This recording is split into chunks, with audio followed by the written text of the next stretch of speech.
Yo, what's up, dude?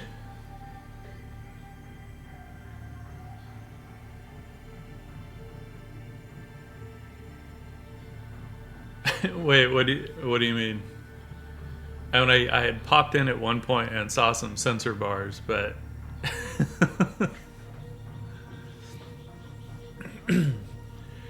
the I had thought about doing that for this one, except that I'm gonna need to move this like up and down, right, as I get to parts beyond the camera. So I was like, nah, I better do this completely non-translucent tape.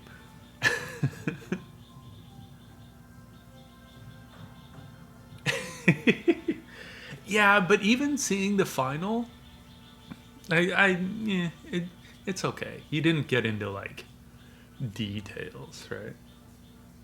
The dreaded details. You didn't do the dreaded ellipses.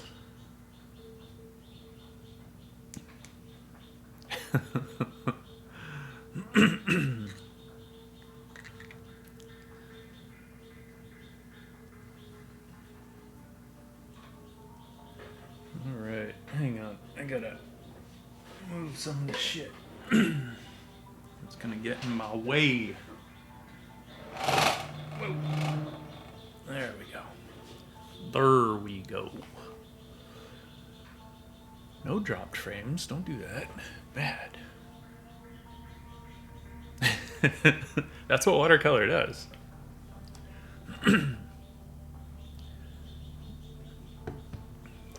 It's so simple, it pretty much just paints itself, right?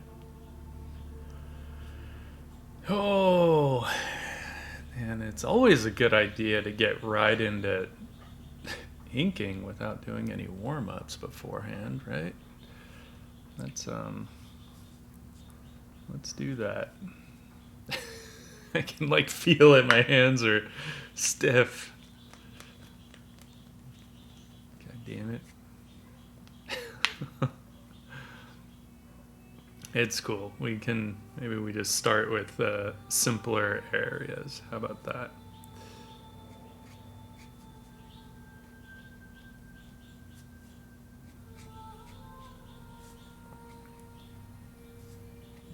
Get a little bit of organicness.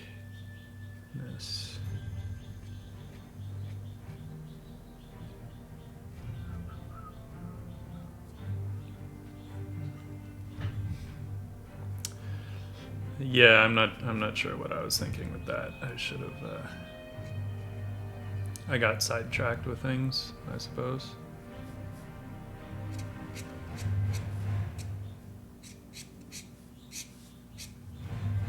But that's okay. We'll make it work.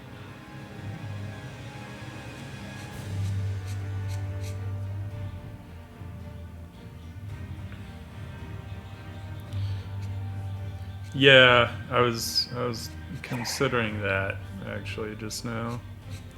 But it's fine. It's fine. We got this.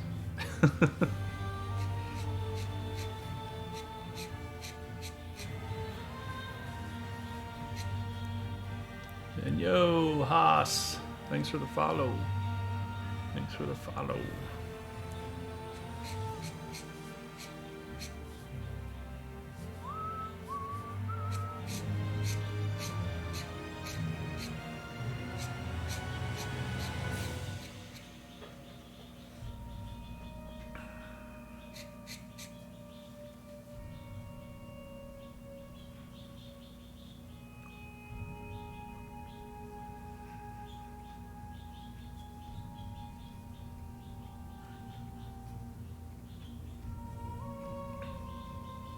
I thought at first maybe I'll be able to finish this today, but I don't think so.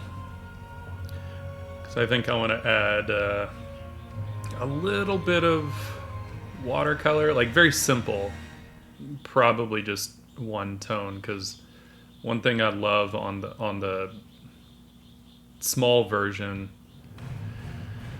one, the copper ink which was really hard to give up for this, but I wanted a waterproof ink because to cover the broader areas with watercolor, or with a color, basically, I need to use watercolor. Where I just used some coal erase on the smaller version. But that's not going to work as well on watercolor paper because of the texture, the tooth in it. So I had to give up the copper ink on this, but I love the combo, that kind of pink and gold combo in that smaller version. So I still want to get some of those pink tones.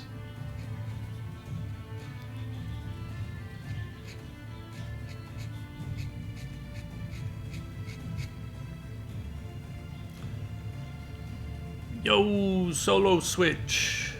Hello, hello.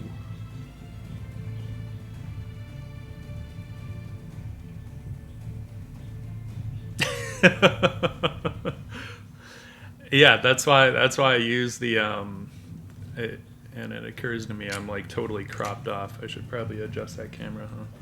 Let's do that. That's why I use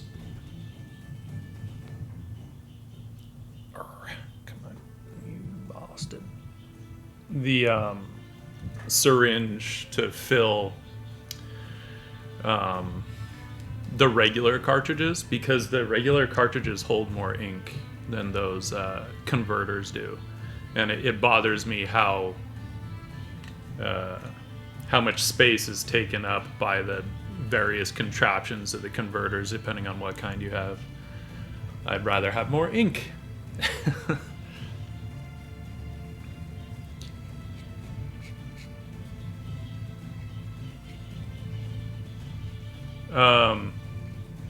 Let me know if you need any.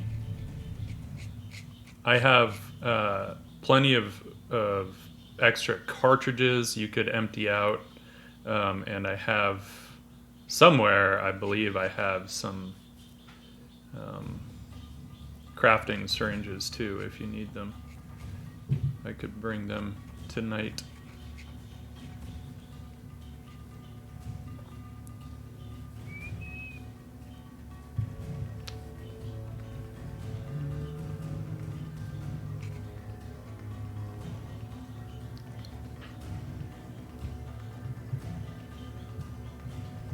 Well, the ink in the cartridge is fine. It's just fountain pen ink.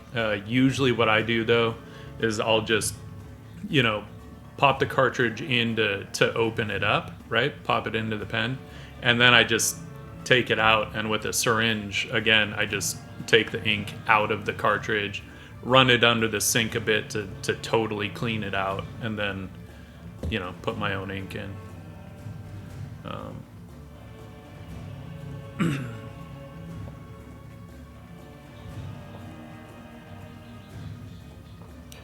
That's what I would do.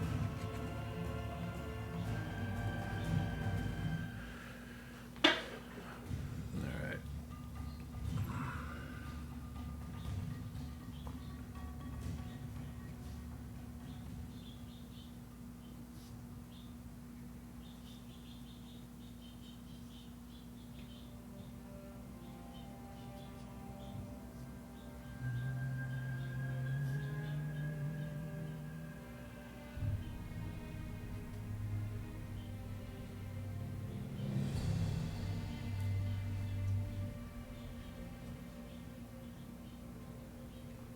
The ink in those it's not like the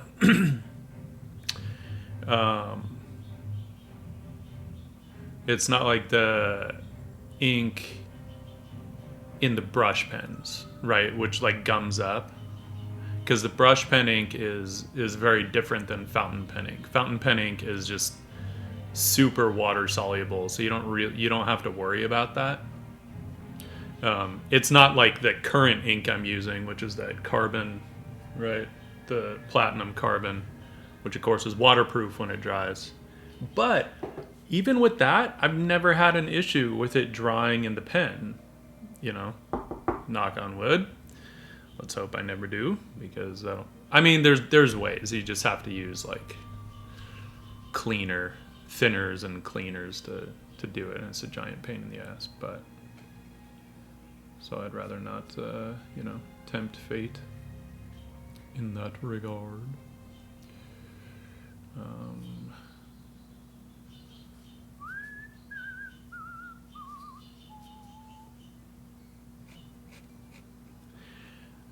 And in terms of, give that a go. Do I usually store the pens flat?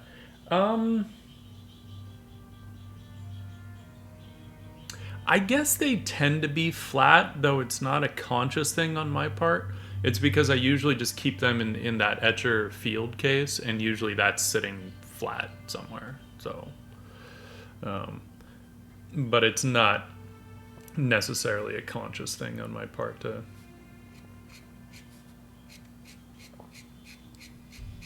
store them flat.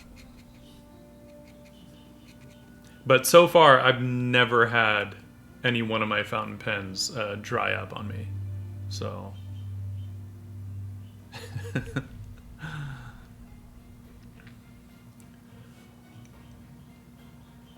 yeah, Martest, gotta please the Puritan gods, right?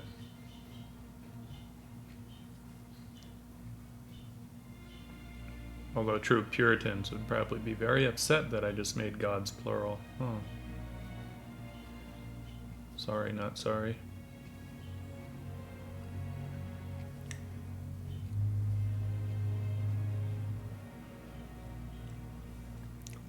Yo, Stormrider, what's up? Thanks. I had every intention of going like way more like thought out, so to speak. But that's just not how I work, and I realized no, I still like to have things kind of loose and some indication here, and like I'm not worried if things are lost in the details. I kind of like that. I like that aspect of having to dig for certain things. And then other areas where obviously it's like you get the skull, you get her, and at the end of it, like her form is going to be a kind of like, a resting place for the eye, an area of rest for the eye to kind of. So I'm not going to like detail her out anymore.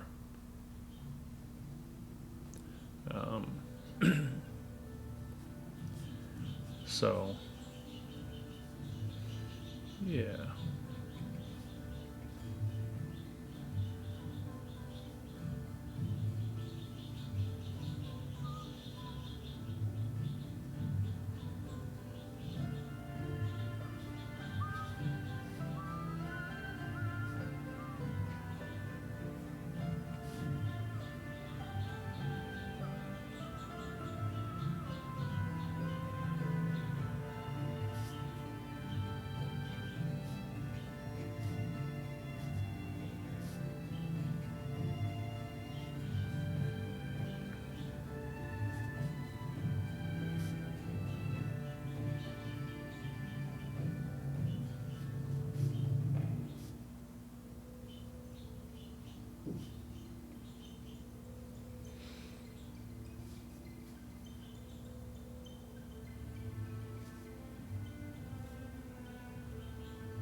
I've been wanting to just do kind of larger pieces. What I should have done, because there are aspects that I love about the first version, the smaller version, but it's always like it's hard for me to redraw something.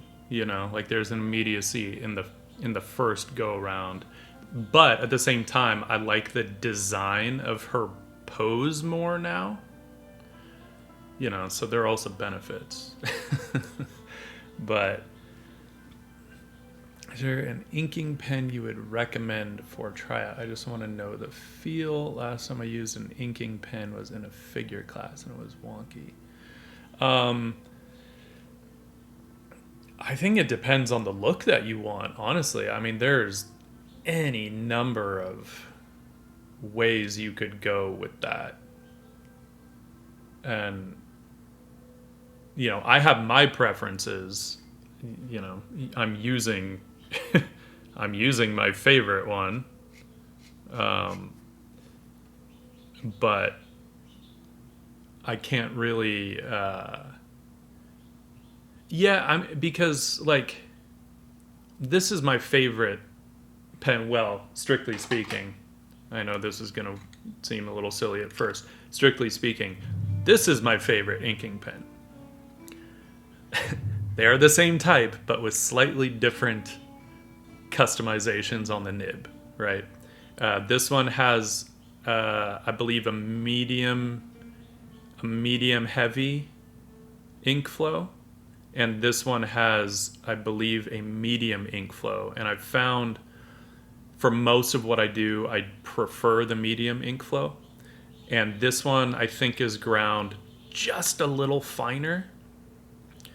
So I can get finer lines, but I don't know if that's because of the nib or because of the ink flow.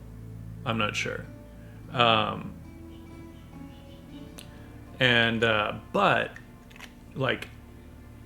this is the Pilot Elabo. In the US, it's called a Pilot Elabo.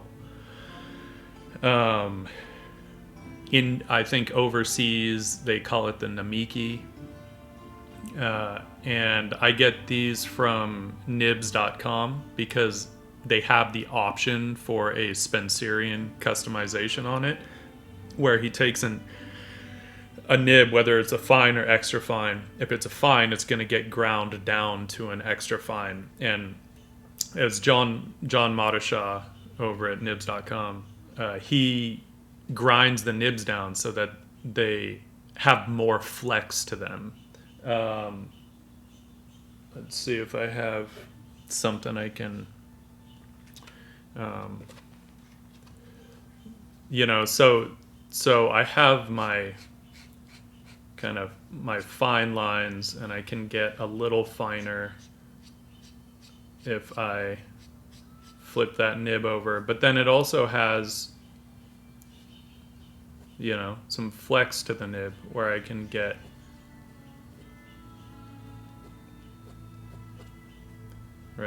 those heavier marks.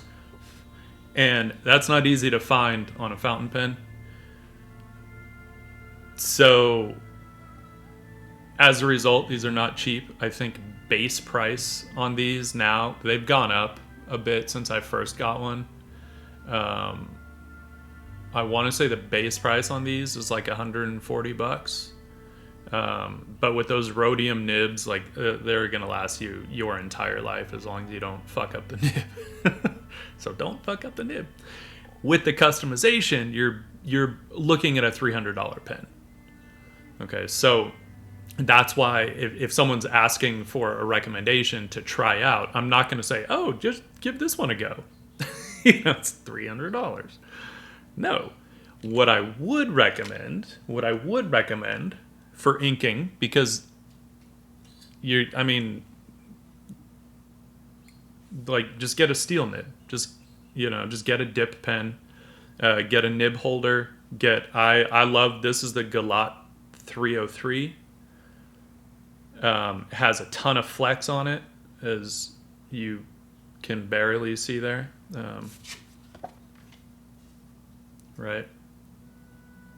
You can see, and that's not putting very much pressure at all on those tines. You can pick up a nib holder for probably $5 if you want, and then a Gouache 303 nib. I want to say they're less than $1 a nib. So, who cares if you spring the nib? It doesn't matter if you bend those tines. Who cares, right? If you have a heavier hand when you draw, I might just recommend going with a G nib for a while, because they're a little tougher. They still have plenty of flex on them. They're not going to get as fine a lines as the Gouache. I actually found these nibs because I was looking for something that would mimic this one, but I wanted to be able to use like India ink, right? You're not going to put India ink in a fountain pen unless you want to promptly completely fuck up your fountain pen. So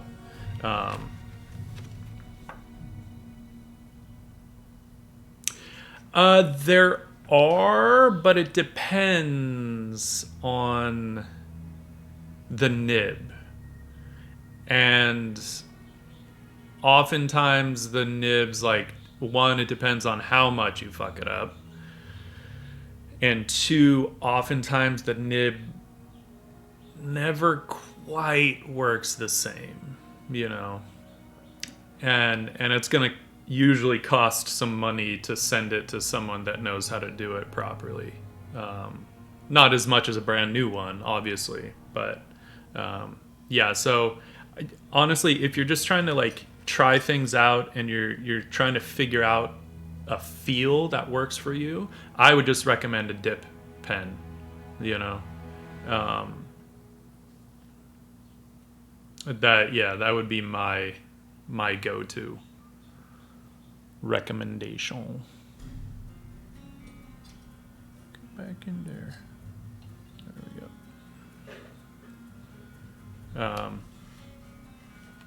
Let's get a dip pen, G nib. That's what I used for years. You know, I love the G nib. What I would do is I would just use like a little sharpening stone, like an Arkansas stone, really fine grit, and I would actually just file down, like lay the nib flat like that, the G nib, and I would just like file it down a little bit and then it would get a little finer lines than what a standard G nib does. So that's what I was doing before I discovered the wonders of really expensive fountain pens. actually not that expensive compared to some of the ones I've seen. Like on nibs.com, holy shit. I'm like, what? Why? I mean, some of them are literal pieces of art, right? Like some of those like Japanese fountain pens where they're using this very traditional art form to decorate the body of the pen, and it literally is a year-long process for one pen, you know. So it's like, okay, I understand why they're charging $20,000 or more for a pen, but really, like, who buys that? It's ridiculous. It's insane, but people do, apparently. The only thing is, like, I'm not going to get the line quality that I do from this one, right? Because they don't have the same kind of nib. Hello, Viscera, how's it going? And hello, Whiskey Hunter. Hello, hello. Hello, hello. How is everyone on this fine Saturday?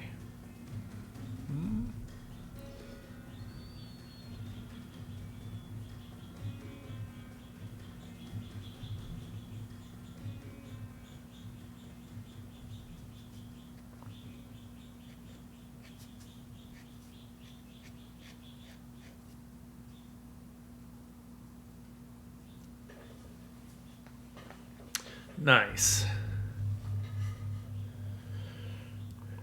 That's a good thing to do. I mean, to me, this is, taking the day off. Because I know it's a little weird, probably, that I do art to relax after doing art for work all week, but it is kind of how I recharge myself.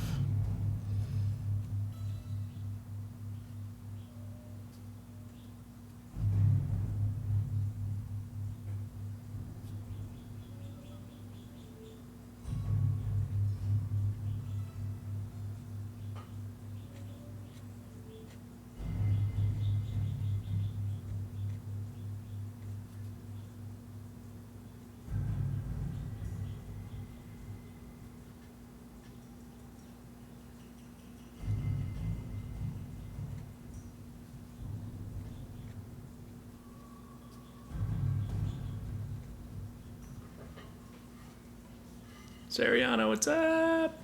How's it going?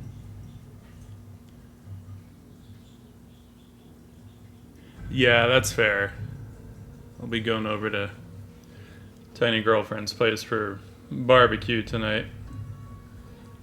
And Mr. Autumn is joining us, so that'll be good. That will be good.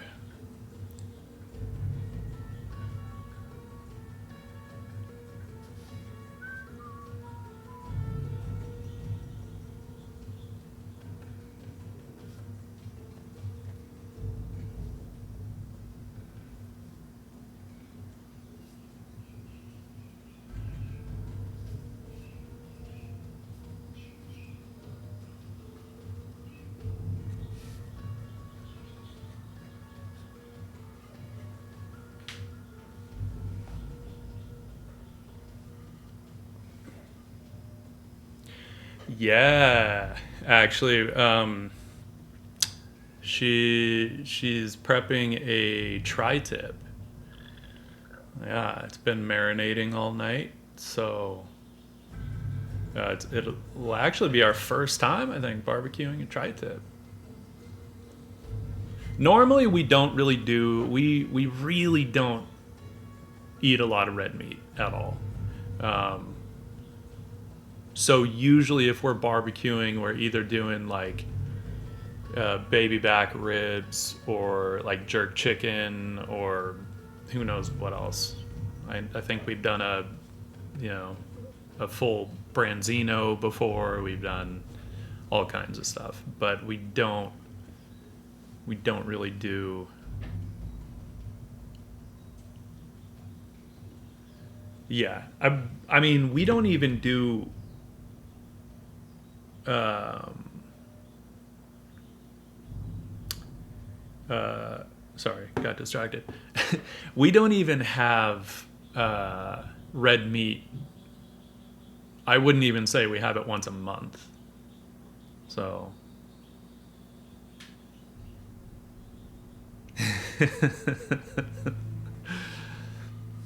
I like steak. It just doesn't agree with my body like it used to.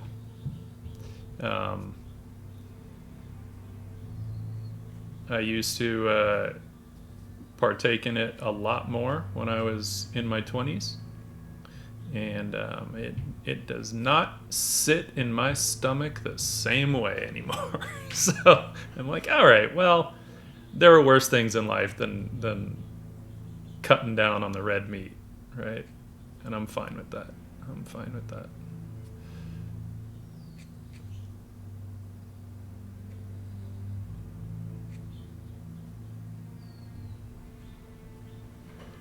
I gotta think about this here a little bit.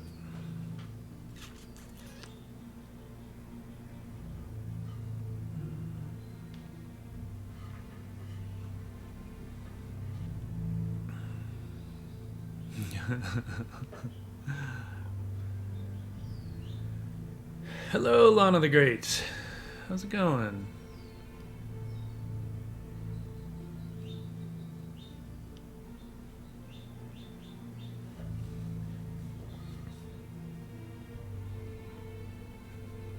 All right, let's see here. Let's get some of this.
Thanks.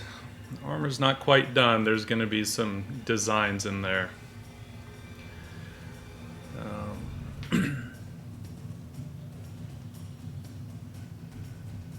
But I don't want to go too hectic. I'm not going to fill like that whole space, but I do want some stuff in there so that her face becomes a little more of the still area, you know.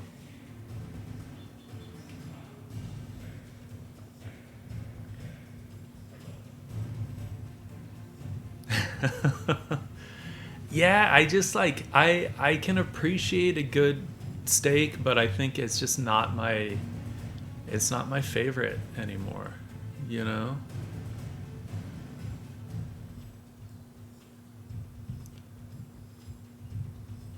Where it used to be, but I mean, you know, it is hard to beat a good like beef Wellington, I will say.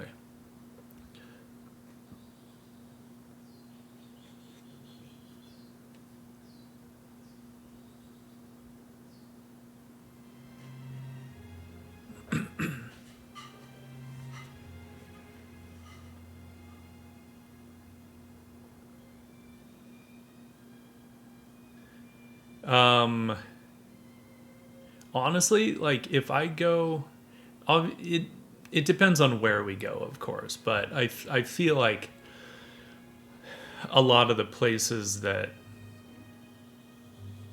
girlfriend and I will go out to eat at, it's not like a steak is the best thing on the menu necessarily, right?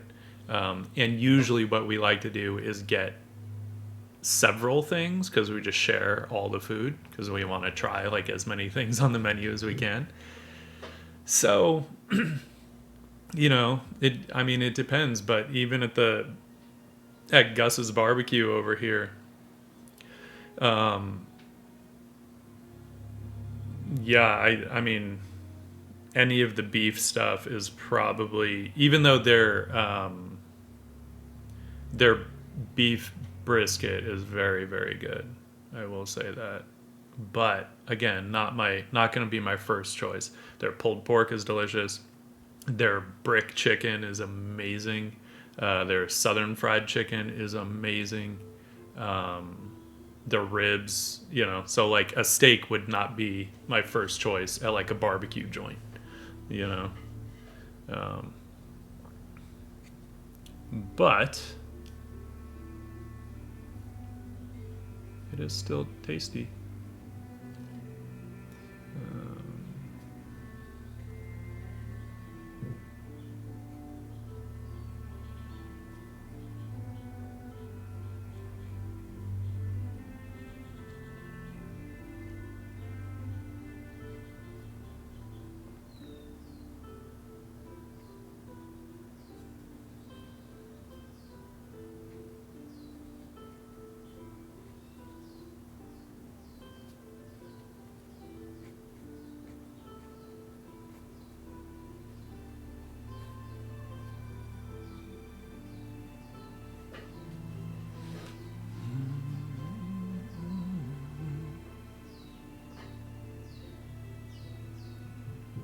Yeah.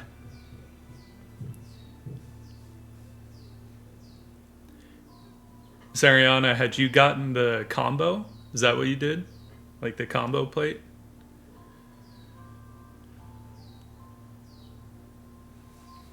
Because that stuff is good. Oh, nice, nice. Yeah. And they make good cocktails over there too. I don't know if you had any or not, but it is good. Good stuff.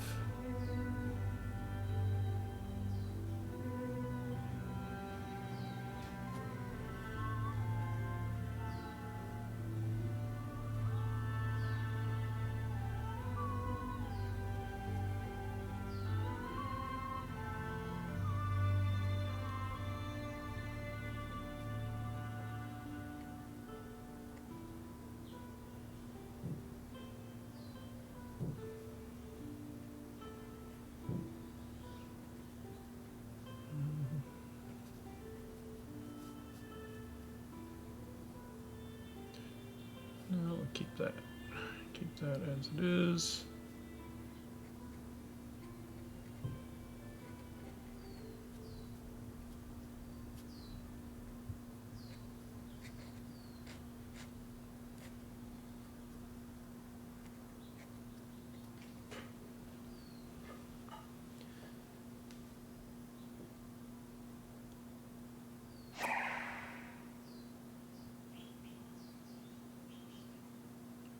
Yeah.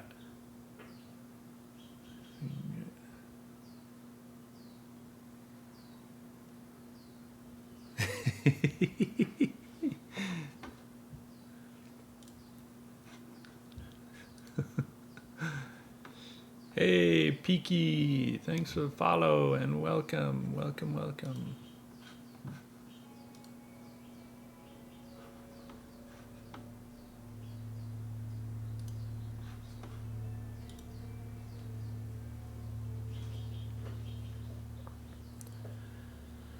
All right. Yeah, I'm like, I keep laughing at myself. Like, why did I think I was gonna be able to finish this today?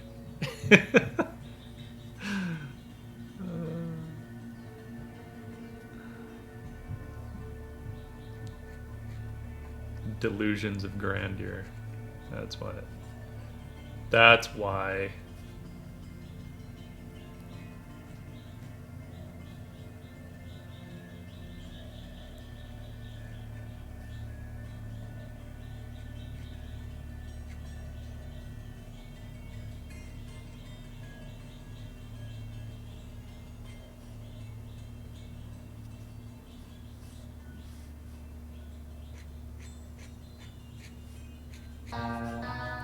Raid.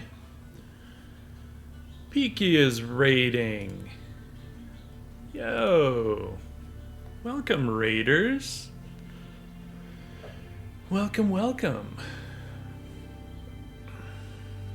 How's everybody doing on this fine Saturday?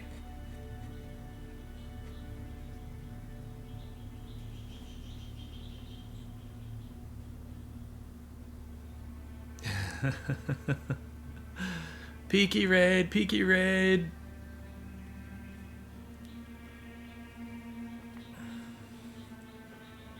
Peaky, thank you for that raid. I appreciate that. Your name sounds familiar, but I don't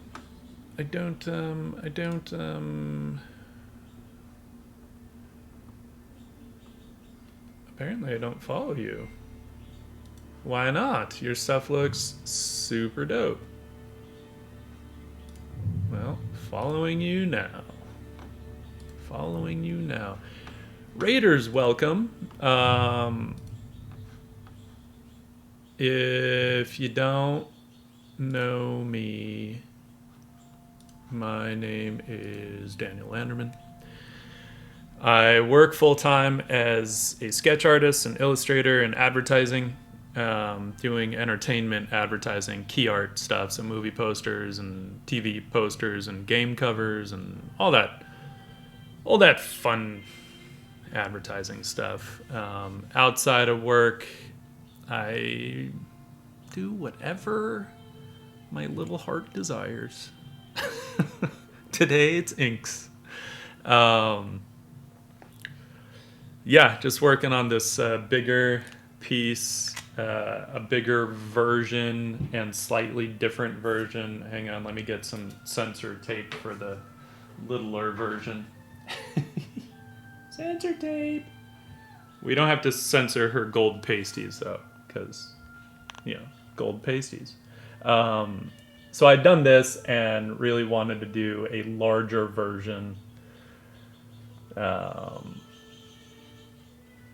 Peaky, thanks so much for the raid. I hope you feel better. Fevers are no fun. No fun at all. Yeah. We're going bigger. We're embiggening it. Yeah, Peaky, I hope you feel better. Rest well. Sleep is good. Food is good for a fever too, right? There's an old adage. Starve a cold, feed a fever. No.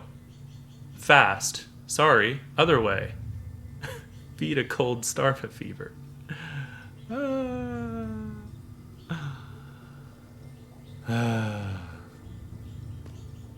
Anyway. Feed a cold, starve a fever. Sleeping, fasting. Let your body burn that shit up. And thank you, Solo Switch. I know, I love the original one. I love that ink. It's the Diamine Ancient Copper ink, that reddish ink. But unfortunately, so for this, I could get away with literally just scribbling some coal erase in there.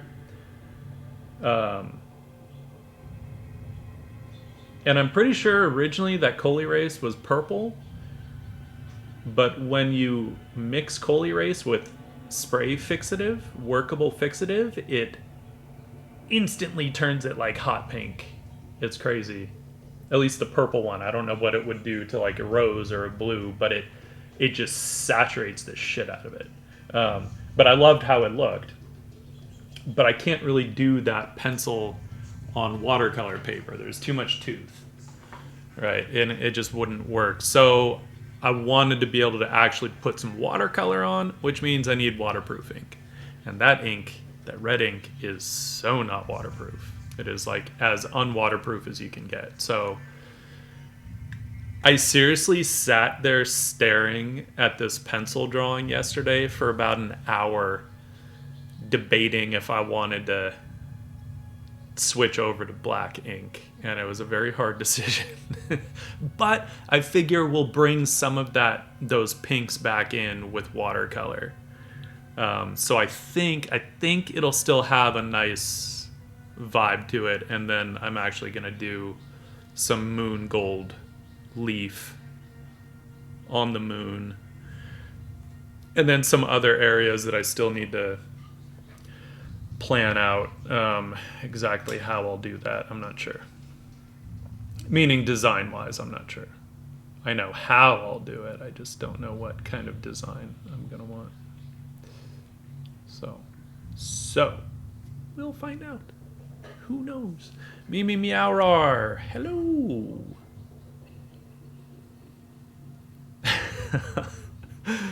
Thank you. Mary, hello. I know when you said you were gonna maybe be streaming today, I was like, oh man, are we gonna be streaming at the same time? Am I gonna miss Mary's stream? But I'm glad you could stop in.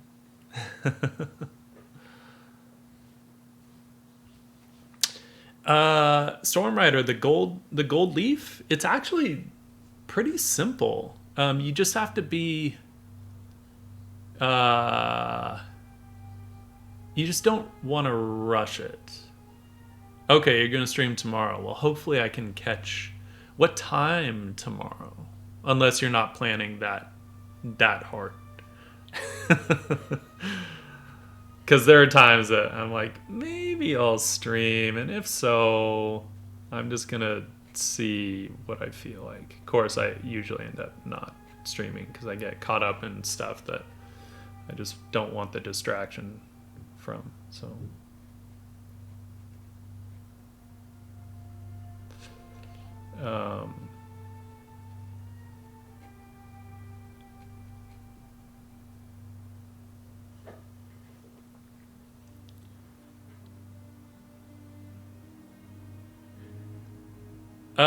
it could be Mimi, though I haven't streamed the entire thing. I did most of this stuff yesterday, and it is not on video. It is 12:47 p.m. Pacific time, so I'm in Los Angeles.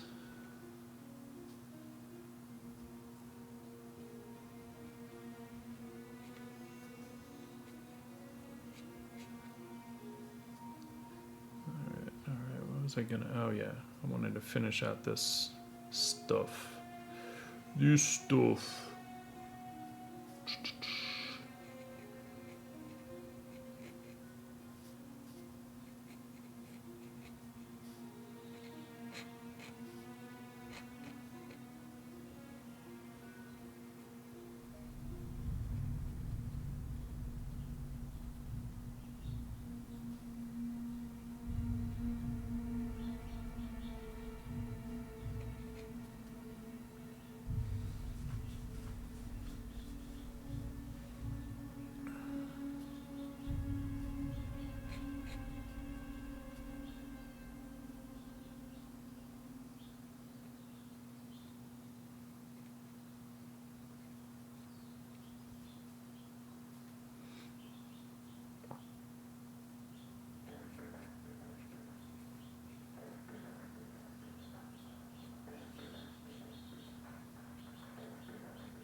Oh, hopefully then maybe I can catch some of it. I'm hoping.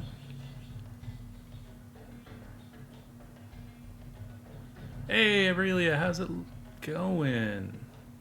Thank you. I appreciate that. Yeah, Stormrider. I mean, what kind of... There's a lot of things you could combo marker with, but it kind of depends on the look that you want. I mean, strictly speaking, you could combo watercolor with marker pretty easily, right? Because the markers tend to be like alcohol based, and so you don't have to worry about, you know, smearing or smudging the two.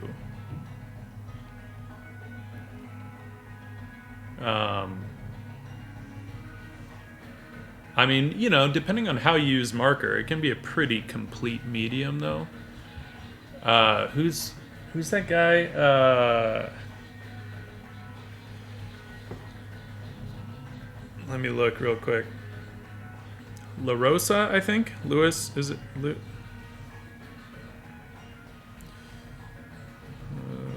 Rosa. Yeah, Louis La Rosa. Dude's a badass with marker. Granted, he tends to do Abigail, fangirl, hello, welcome. Here, let's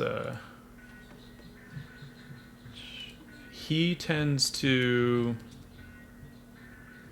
do, I'm gonna plug his Insta. He tends to do grayscale marker though, and then do the color digitally, but his value control with marker is insane. Like, every time he posts something, I'm just like, dude, what the fuck? Like, he's so good.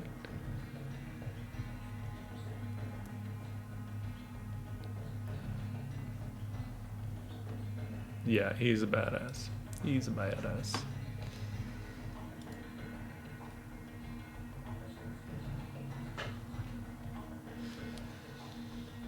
Yeah, no, I mean, he's so good. It's annoying.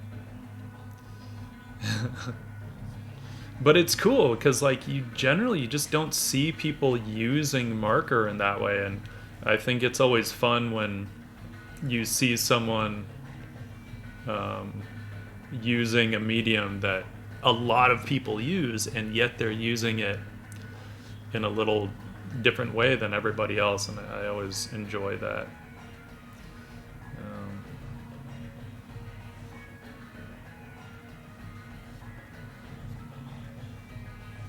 all right, all right. At some point, pretty soon, I'm gonna bring the brush pen in, which is what I use for the much heavier marks, and then I can kind of pick and choose compositionally where I want some of those heavier darks to fall. Um,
I'm sure there's all kinds of chemistry reasons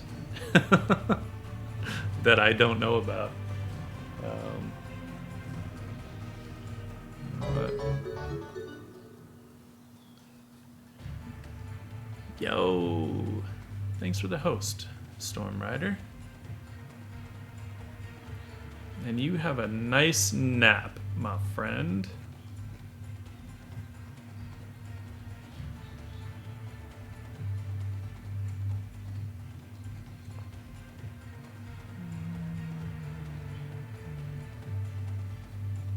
Should have considered some of these before. So the only thing that'll happen sometimes is, as you see, because while fountain pens like this with a cartridge are not totally gravity fed, it does play a part. So sometimes if you have it pointing up, it won't get as much ink feeding in to it as it does when you have it pointed down.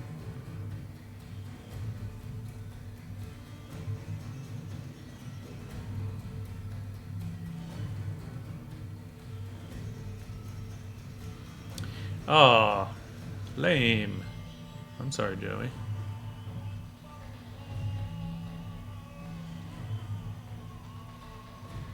And so are you using an actual fountain pen or are you using like a dip pen?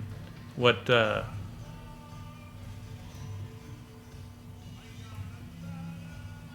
Awesome, Mimi. Hopefully I will see you next time.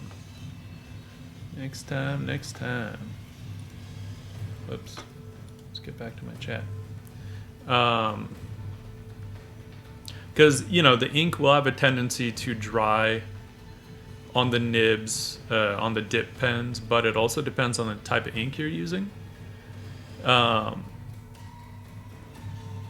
Yeah, so my guess is you're probably using like an India ink, right?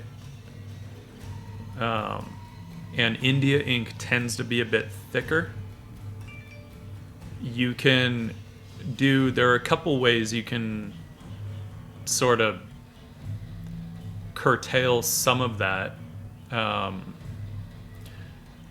will often, because it'll also vary from company to company, from ink color to ink color. And even sometimes bottle to bottle. I've gotten some where one bottle happened to be thicker than another one, and it was the exact same color, company, everything. Oftentimes, if that's the case, I'll just add some water into it, right? I'll empty some of the ink out and then add some water just to thin it down. But you can also, what I've heard, and I haven't actually ever done it, is I think people will sometimes add like a little bit of like window cleaner, like Windex, to it. Mary, thank you so much for hanging out. You guys, if you don't follow Mary DeMary, is it Mary DeMary or Mary DeMary? I don't know how to pronounce the last part.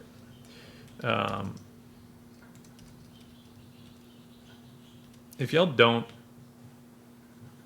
follow her, you should. She's a badass.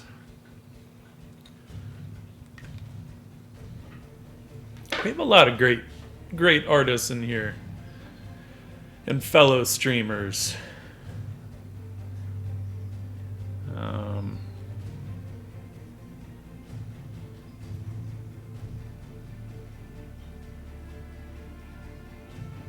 We got Mary, we've got Autumn, we've got Sariana.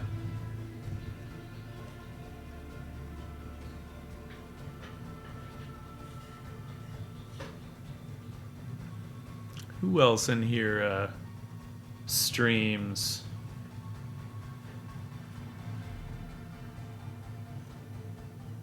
All right, let's figure some of this shit out.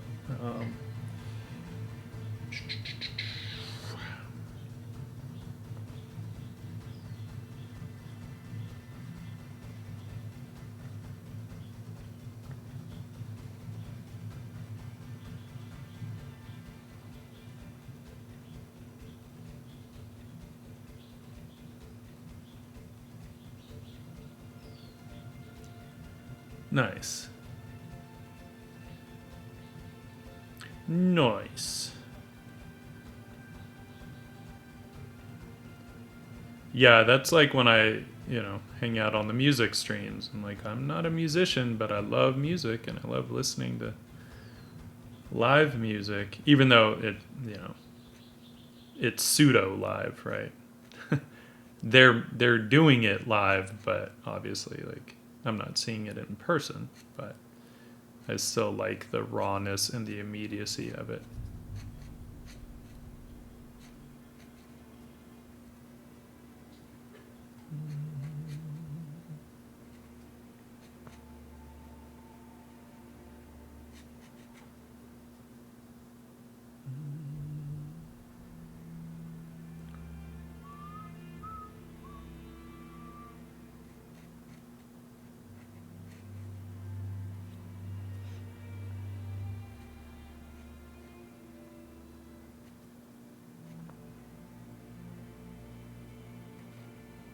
Some of these I'll bring the brush pen in, so it'll kind of cover up some of the lines that I've drawn over little by little. Nice. Photography is great. It's super fun. And it's just, I don't know. There's something that's like really not just fun, but like you learn a lot. Learning to frame shots and looking at the world through a lens. It's a different kind of experience.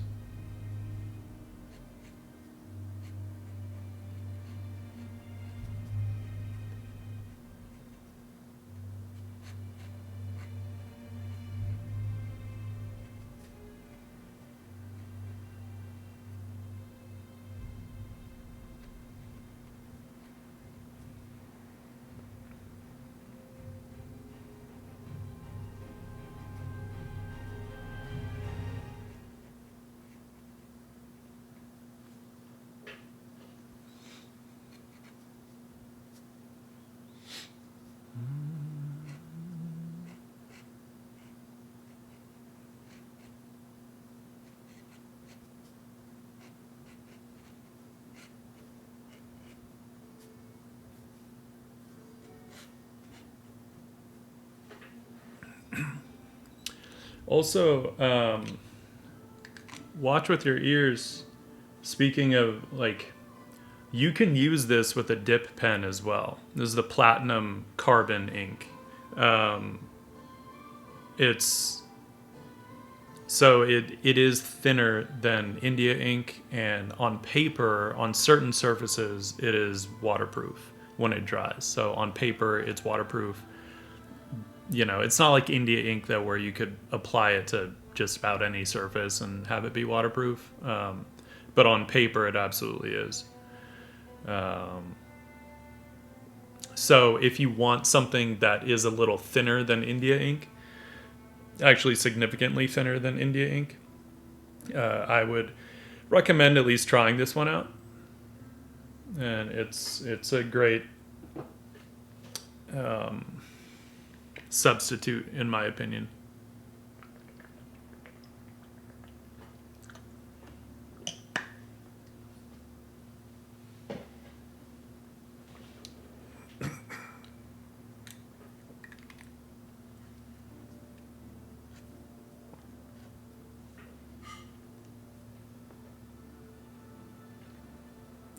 Trying to think of what I used the dip pen with that carbon ink for something not too long ago, and I don't remember what it was.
I'm debating if I want to bring in some heavier marks now, or feel like maybe I should just finish it out and then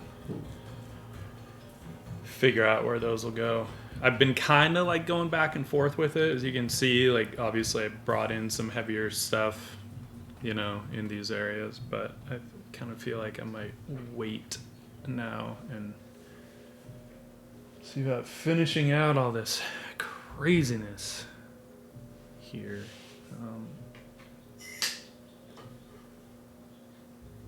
And let's we're gonna get into some awkward angles here if I don't raise this up.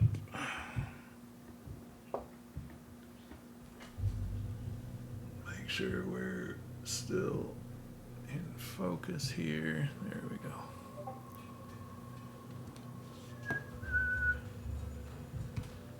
Oh, hey.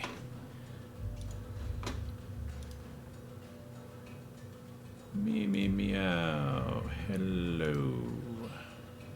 You are now a sketchling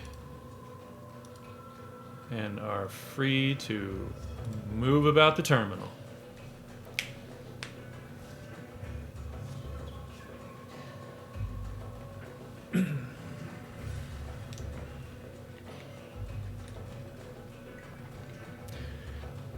And Vistra, thank you for always being there to welcome new folks to the server. I don't think I've ever said how much I appreciate that.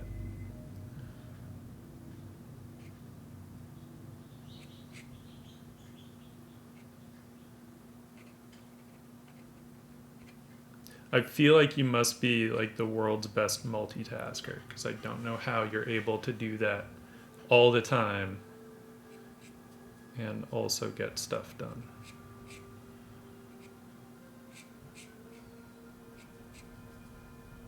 But thank you, thank you.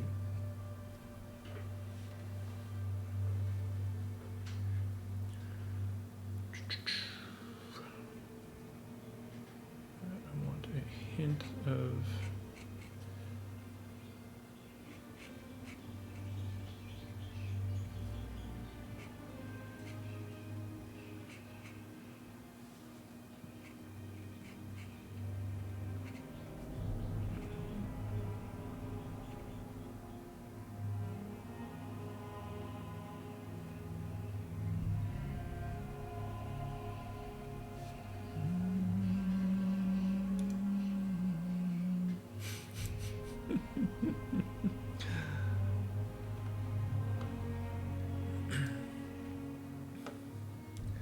well played, Joey the Saint. Well played.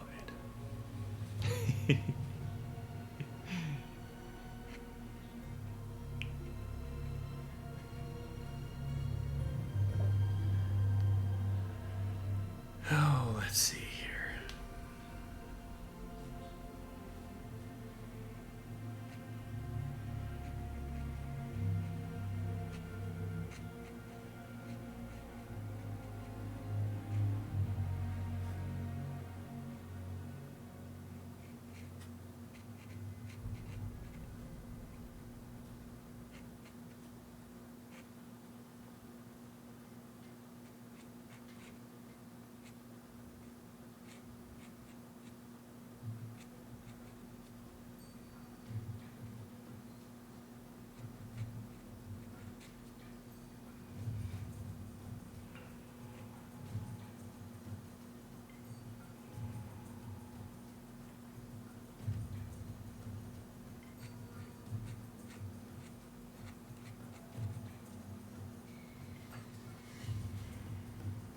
I almost did this one twice the size, so this is a half watercolor sheet, which is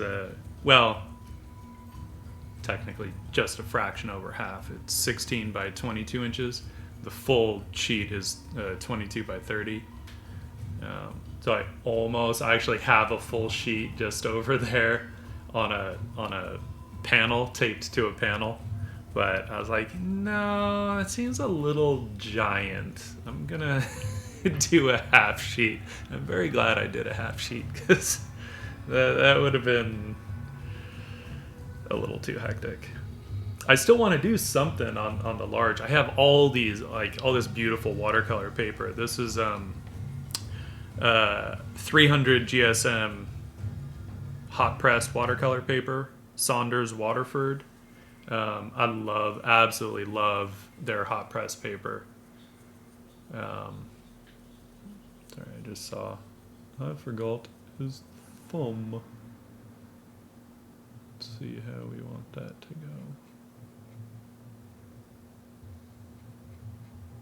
There.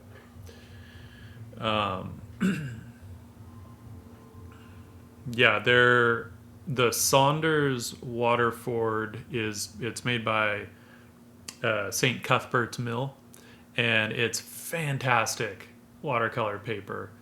It dries flat, so even if you do like a full watercolor on it, you don't have to like stretch it beforehand, which is super rad. I also love that you have the option between. I don't know if I'll be able to show the difference. Maybe. No, I have. There we go. I don't know if you guys will be able to see. Probably not. I'd have to get like way close on it. But you have the option between the felt or the screen side, right? So when they press watercolor paper, when they press the water out of it, it basically, you have a piece of felt pushing down on one side, with like a heavy weight, and the felt is there to make sure the weight doesn't damage the paper. And then it pushes the moisture out through a screen that's on the other side, right? So with watercolor paper, you tend to get two textures, right? Some companies, the way that they size the paper, they only size one side of it, right? So there is a right and a wrong side of the paper oftentimes, but with the Saunders Waterford paper, the way it's sized, you can use either side, and the texture is different. This has more of that organic paper texture to it that you're used to seeing.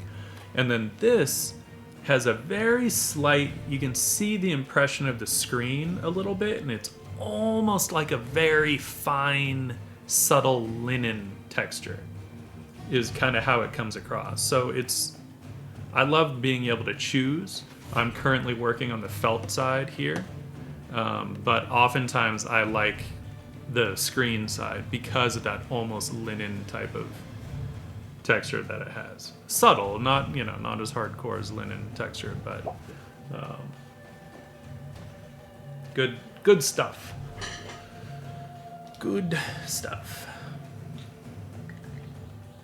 And the fact that it dries flat, so I could do a full watercolor and not have to take the time to like stretch the paper, right? Soak it,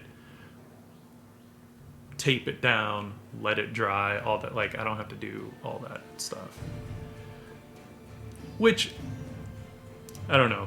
That process is fun, but sometimes it's just a pain in the ass because you have to obviously plan well in advance to do that, and I rarely plan stuff that far in advance. With art, it's so much of it for me is just like, what do I feel like doing? What am I in the mood for? Because I'd rather just be productive and get stuff done rather than being like, well, no, this is what I should be doing right now, but I really don't feel like doing it, and then sitting there oscillating back and forth and then wasting, a whole day or 2 days. I've done that plenty of times and I don't like it. So that's why nowadays I'm just like, what do I feel like doing?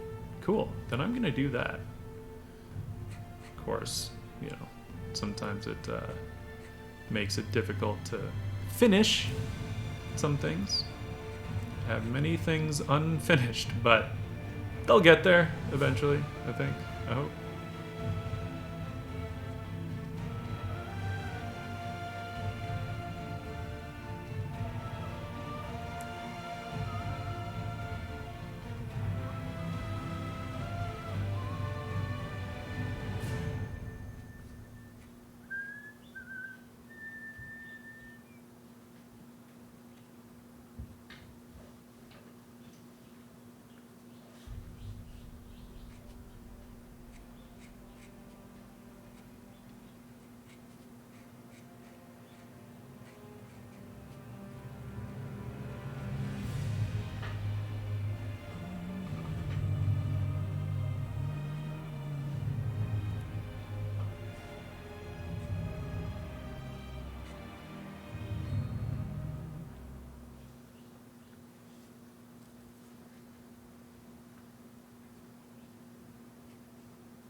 This probably is not really the most interesting part of the process to watch, in that it just gets kind of repetitive, but you know what?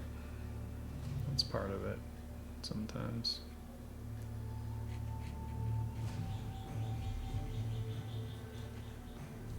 But you can also see, like, I don't like to detail the shit out of my pencils. I get so bored if I do it that way.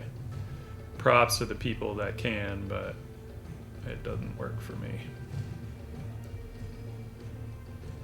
I need some mystery in my life. Right.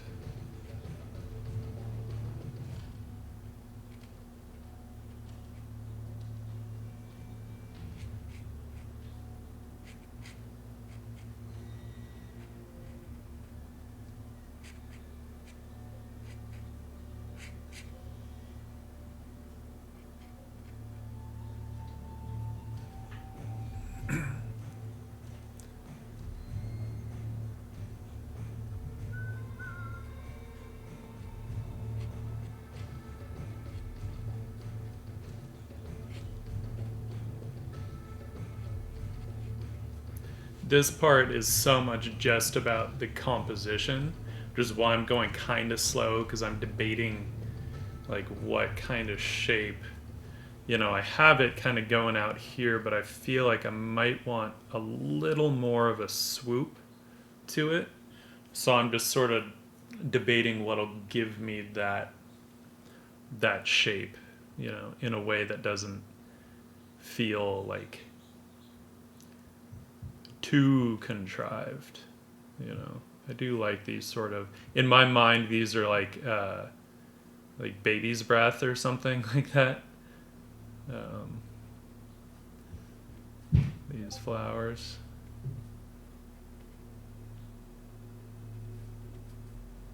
But I like the there's another flower I totally forget the name of. I feel like I always see them dry, though.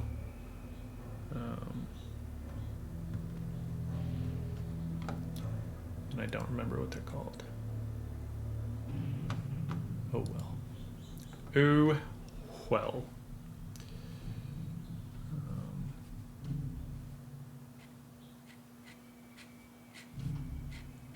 What's funny though is that I don't actually find them that pretty of a flower, but in a situation like this, I love the shape. So I'm like, fuck it, I'm using that.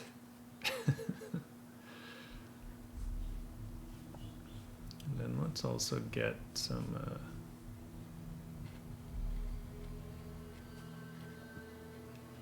and mind you, not all of these are real flowers. They might be loosely based on them, but I like to kind of make up shapes and whatnot. So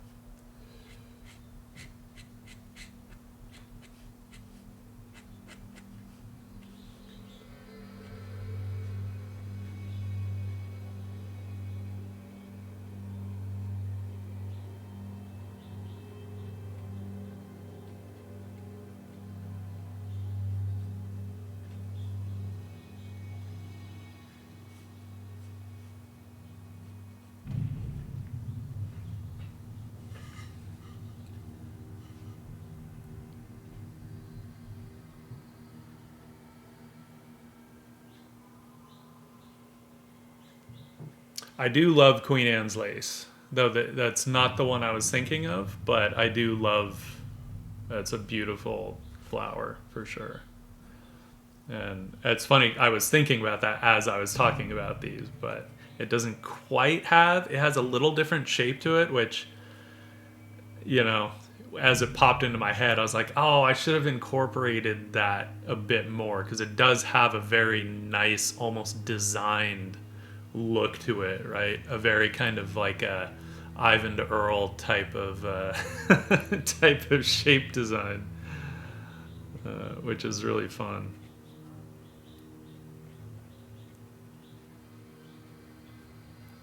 Come on, come on, ink. We still have ink in here, right? Let's see. Should be plenty in here. Yeah. All right.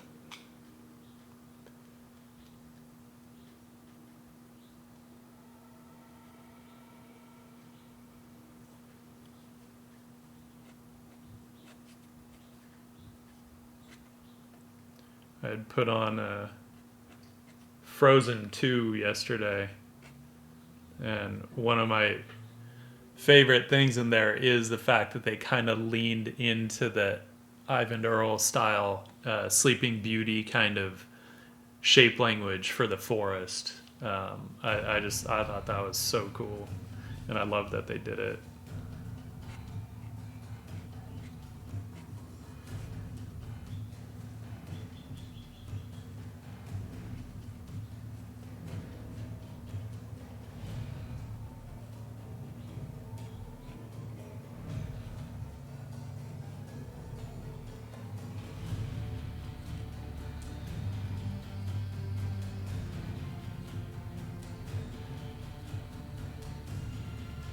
And the color palette in that film was insane.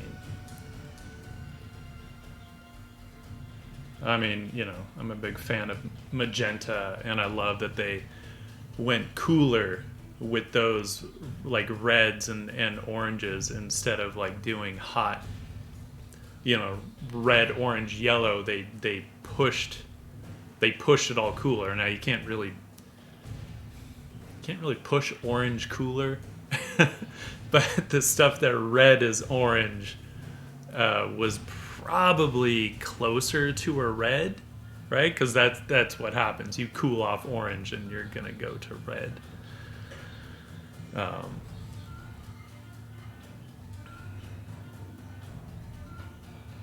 could maybe argue that a yellow orange is cooler, but I don't know. I don't know if that's how I would see it.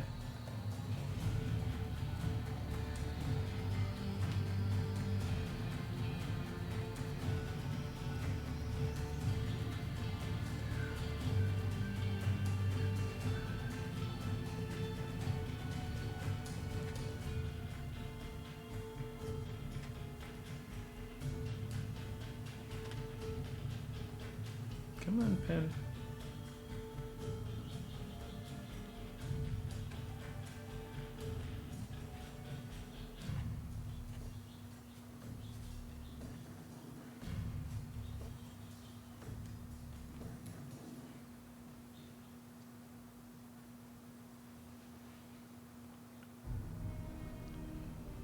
Um,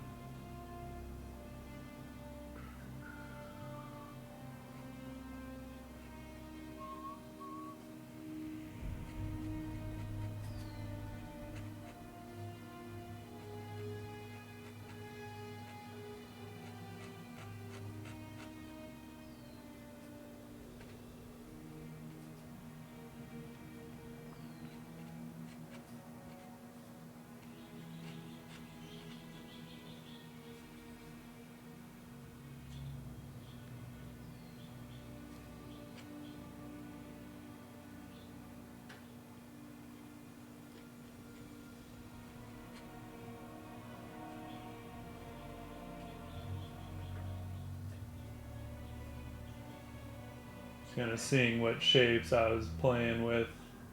in that smaller version. I mean, it's a little easier because that was literally scribbling and indicating. And not that I'm, being super hyper specific with this, but a little more worked out. Okay.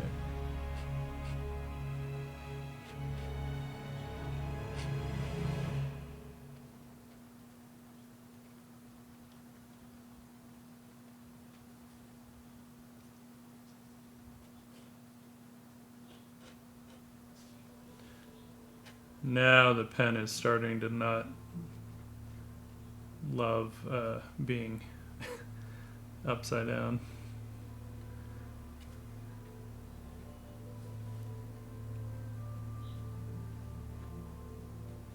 When I was drawing on this yesterday, I had it laying a little more flat, but it's harder to get a good angle with the on stream with something this size.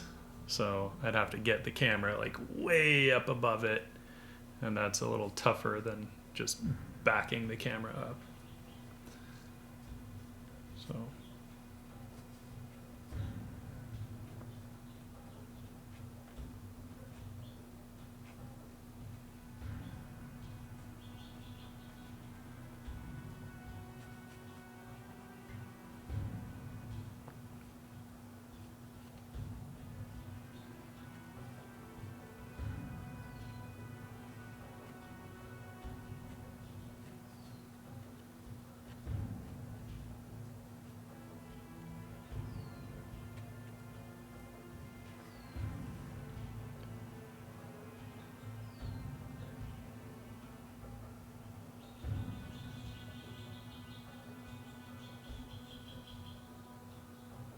we're getting there.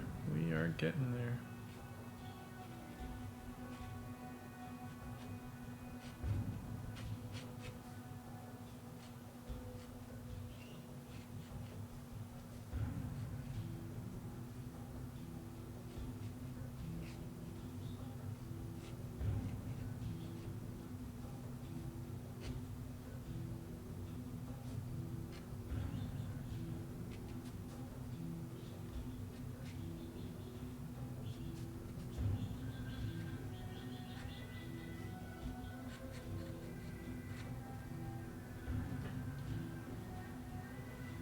That is 136. Upside is we might actually be able to get some color into this. I was hoping I'd really be able to get into the gold leaf today, but I don't think so. Don't think I'll have quite that time, because the gold leaf, it's not difficult to do, but you want to go slow. Plus it's probably not that interesting to watch me paint the adhesive in. Like, literally, it looks like nothing, right? Because it's clear, the adhesive is. So I would literally be like filling in all these little things with clear glue that you guys can't even see. I don't think that would be very fun. Probably not a good use of stream. And I have cat hair in my nose.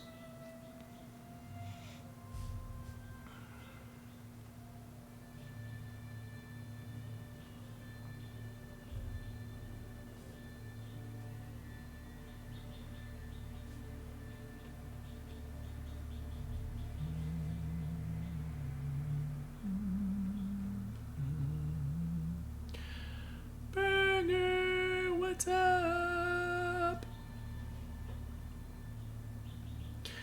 How's it going? How are you, my friend?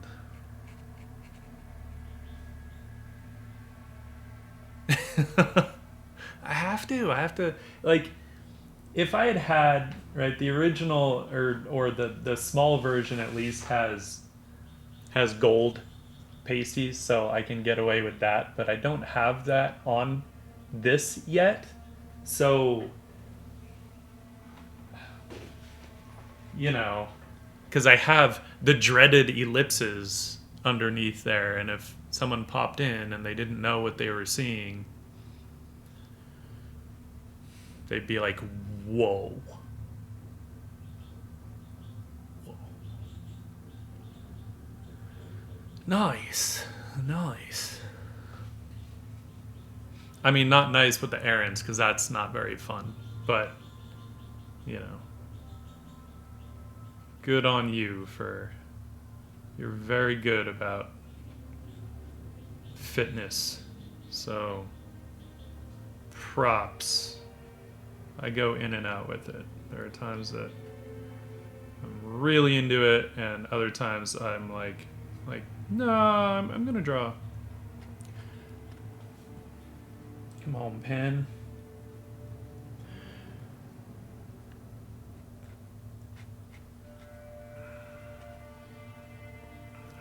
I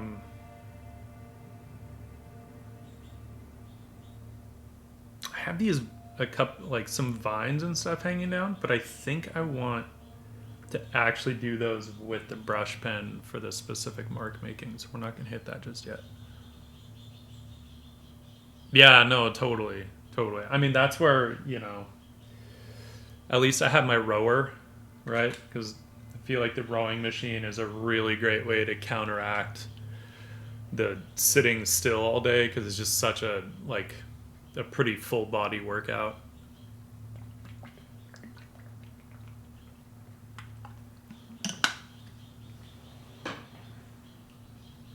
I have to say, that rowing machine probably saved me big time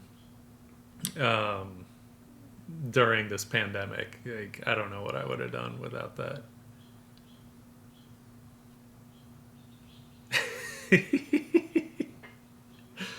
I put a lot of thought into those Whiskey Hunter.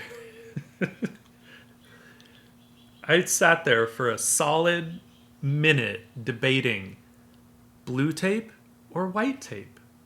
Blue tape or white tape.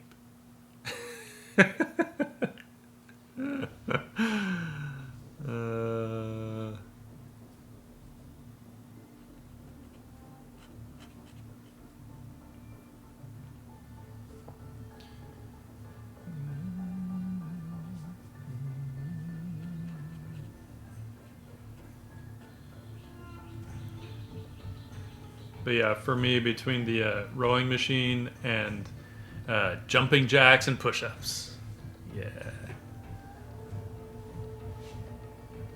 I do love me some jumping jacks, I have to say.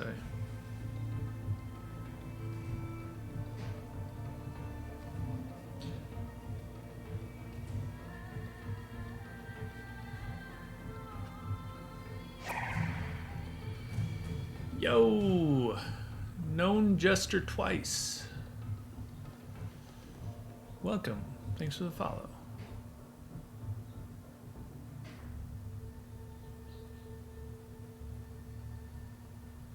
Ah, thank you.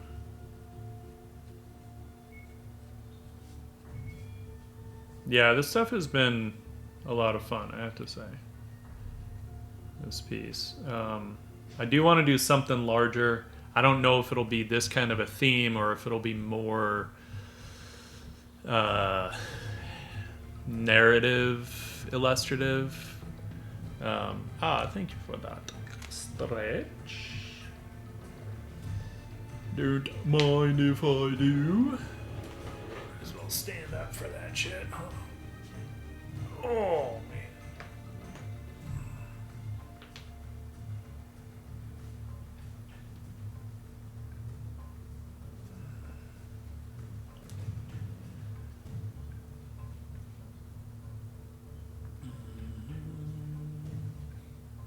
But yeah, I have a sheet of paper. Well, I have a bunch of sheets of paper technically, but I have one mounted currently on a wood panel,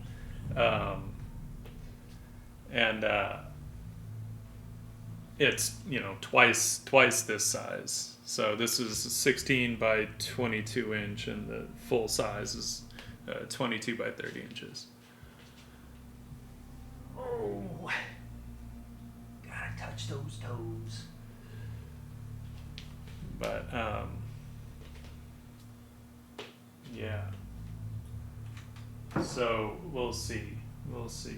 Have it. I have it. Here. Here. This is the full size sheet. So I'll do something on it at some point. Soon, hopefully, if I can figure out what the hell I want to do. I have no idea yet. But we'll figure something out.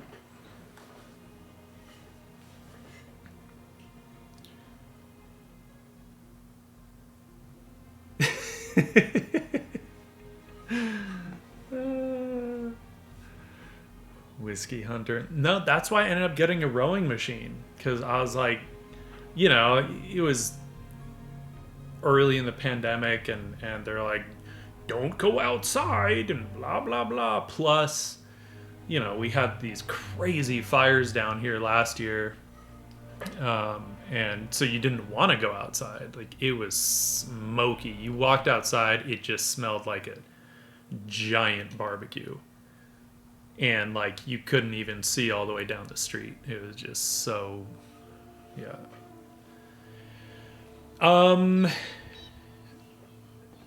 Known Jester, in terms of the, in terms of the larger piece or this piece? Because this one is like, so it's this concept. My pen was loose. If I show you the a bit, you know, a bit more of it here, right? So we have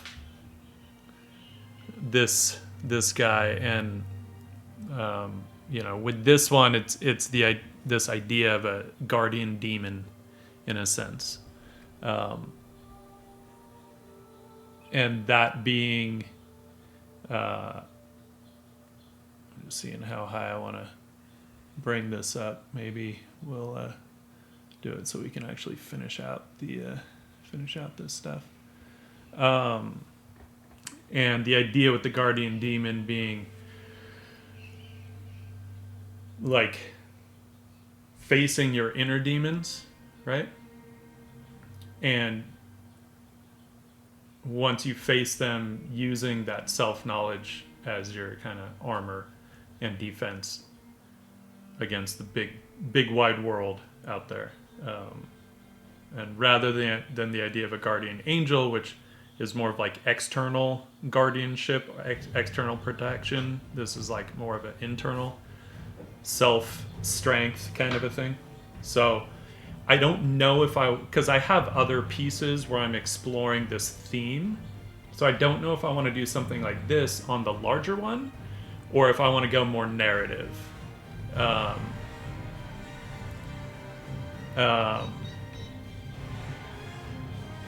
And it could go either way, you know?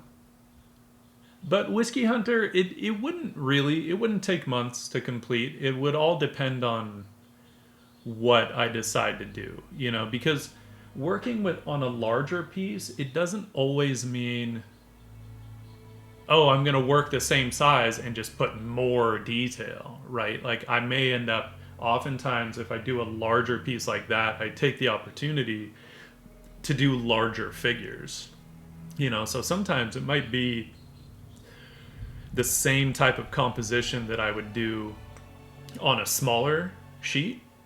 I just make that composition larger, right? And because there's something striking about a big piece where you have these larger sections of like black ink, or however I would end up doing it, I'm not sure.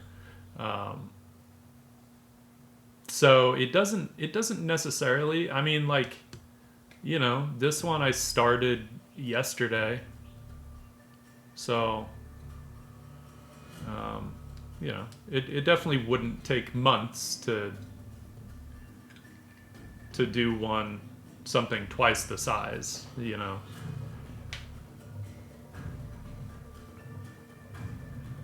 But it would take some planning. and I have not planned anything out currently. So, you know, we'll get there. We will get there. Eventually.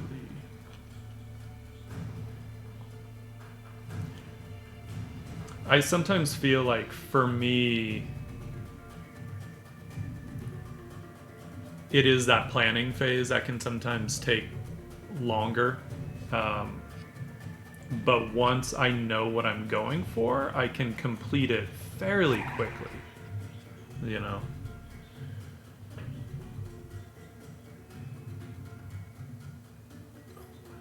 Ow, Icarus? Ow, Icarus? Is that how you say it? Thanks for the follow. Thank you for the follow. Alright, let's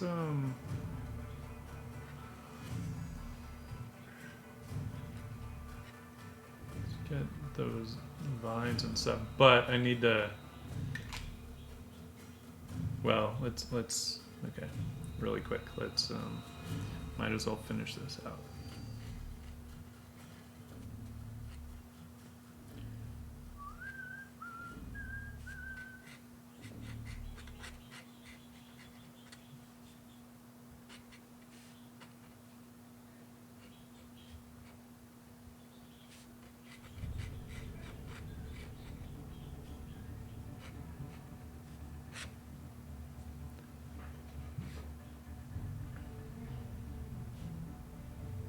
Yeah, exactly, Burger.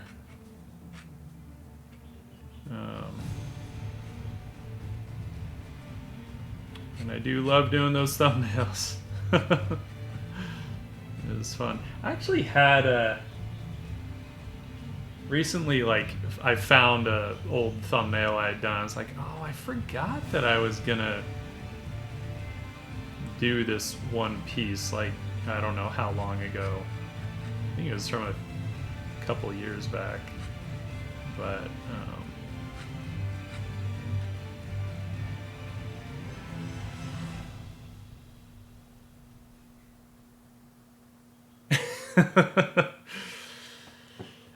yeah, it's a little hotter than that here, at least the last couple days. Yeah, it's currently 91 here, which is better than it was 2 days ago. I believe it was 97.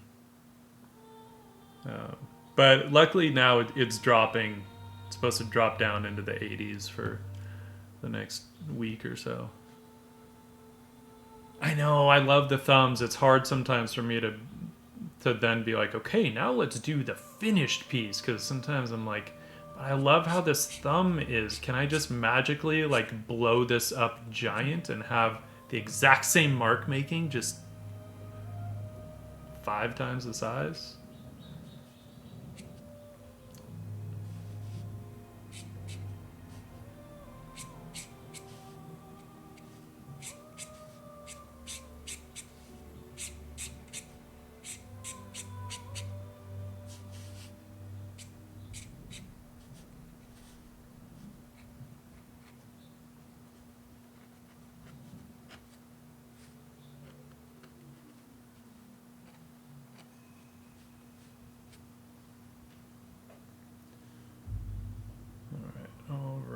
All right, let me pencil in some of this stuff.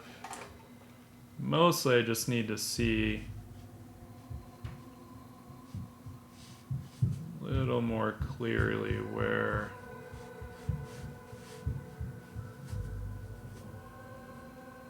that moon is going to be. We're going to have a couple of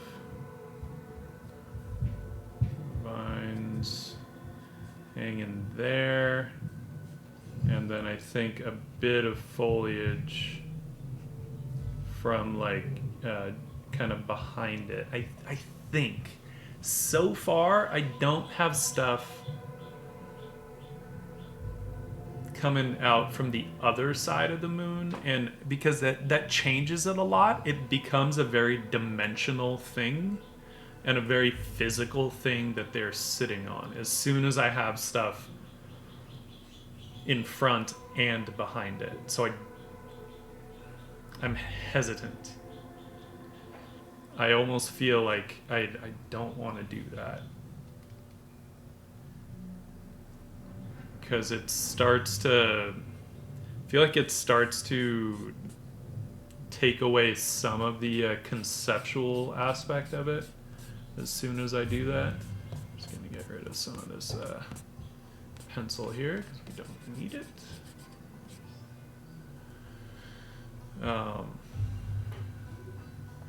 Hello, Raphael.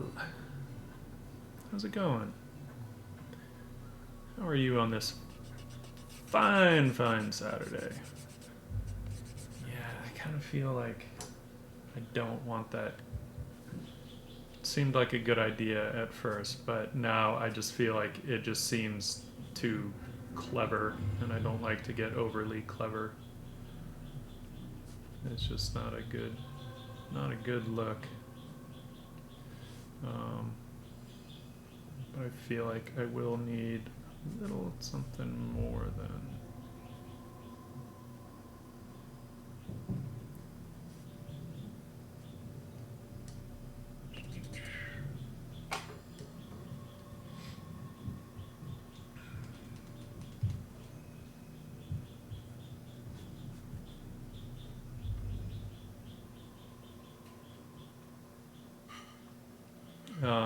Also, someone had mentioned, was it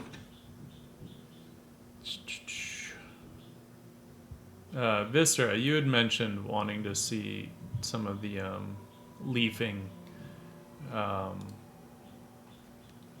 process, and I'll totally do some of that. Maybe what I'll do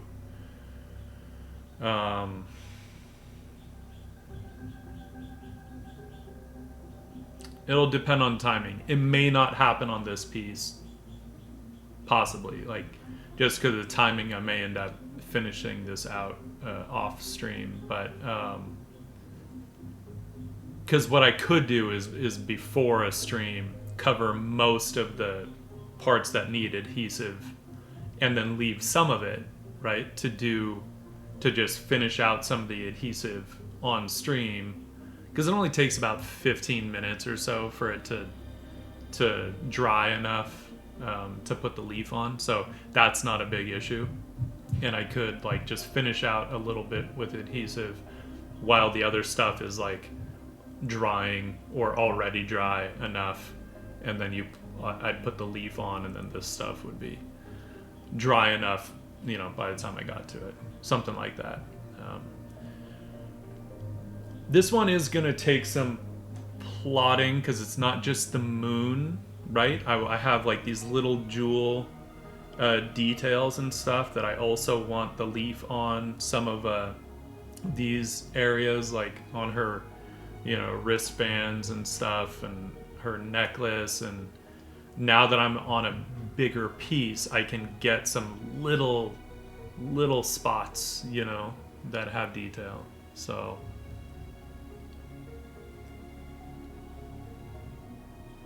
oh, nice study weekend. I like it. All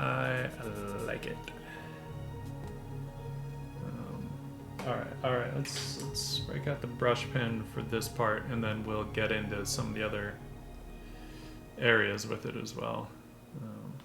But as I'd mentioned, I wanted specifically brush pen mark making here, so figure it's a good time to get into it. And yo, Vanessa Anna, yeah. Thanks for the follow. And I'm doing well, Raphael. Thank you.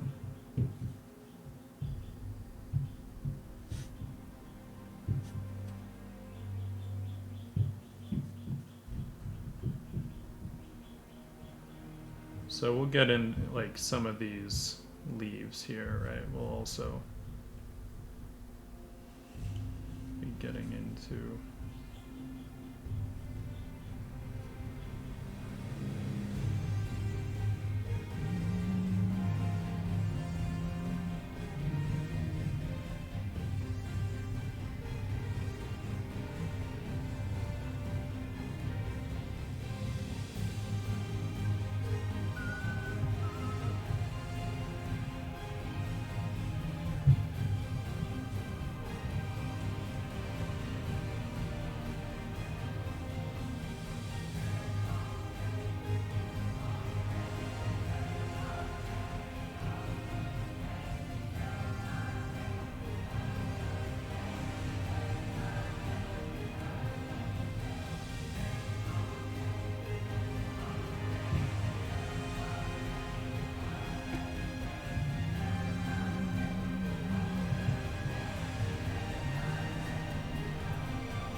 I do have the same kind of ink in my brush pen as I do in my fountain pen.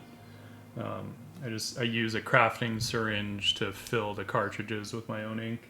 So I'm using the platinum carbon. It's made for fountain pens, so it has a really nice flow to it, and it's waterproof on paper. So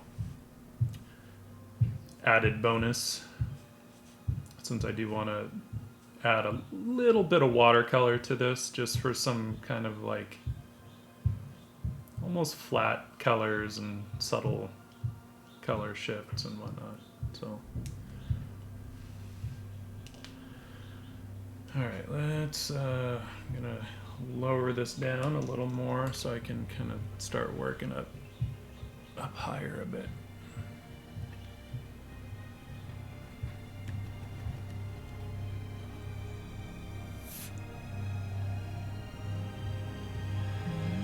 I think that's pretty good.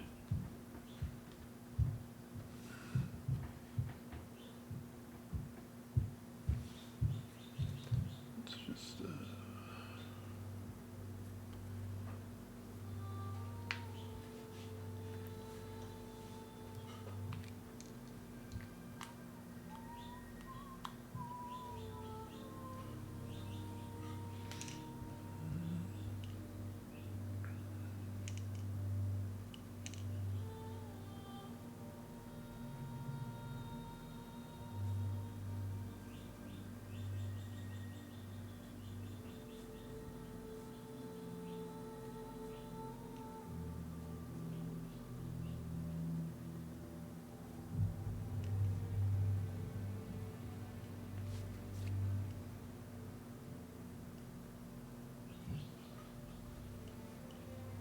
and let's get rid of our pencil stuff where we don't need it. Because sometimes when you leave that pencil in, you know, it can create some subtle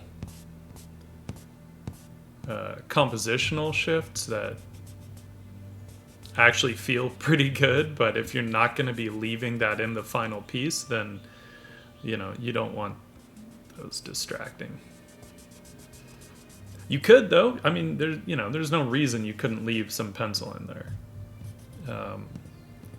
I just don't particularly want it in this piece, but never feel like, oh, now I have to get rid of the pencil, because nobody's telling you you have to. Right.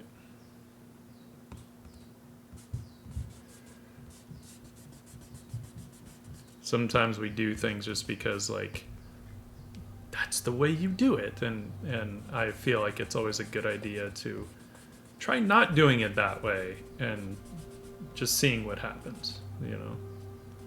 Now there are certain things where it's like, if you left graphite in there, right? If I left the graphite in and then I was trying to do really subtle, clean watercolor, like blushes of color, that graphite can muddy the colors, especially if you're trying to keep them super light in value and very, very clean. You know, then you don't want that graphite in there. If you're doing heavier watercolor, it's not a big deal because a little bit of graphite isn't going to do anything, right? And you can fix graphite on paper simply with water, right? So if I wanted the pencil in there,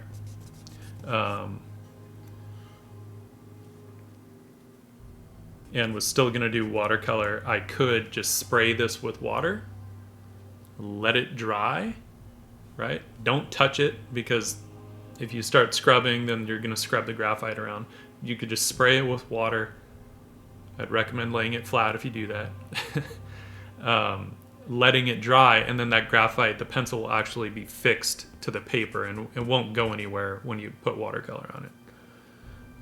Graphite is very easy that way. Very simple thing to do. So,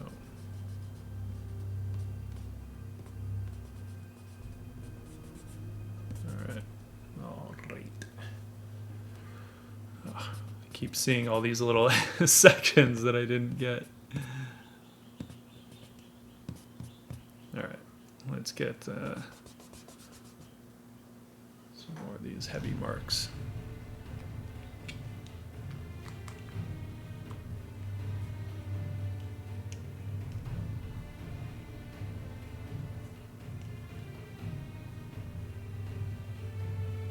Most of the time when I'm doing this part of the process, what I'm trying to pay attention to is the calligraphy of the mark, right?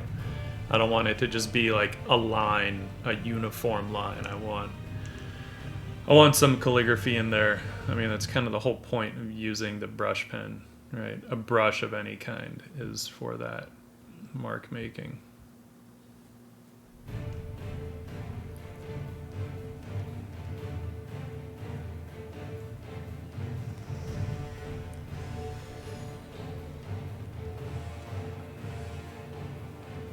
And some of this stuff I do have to consider, okay, if I'm going to get some color in here, and again, it's going to be subtle, and I'll probably even stick to one color. So I'll put that color in areas, and my guess is it'll be some kind of a cool red because I want to be able to hit the roses in there, and then also have that color potentially work for just some slight blush on her skin.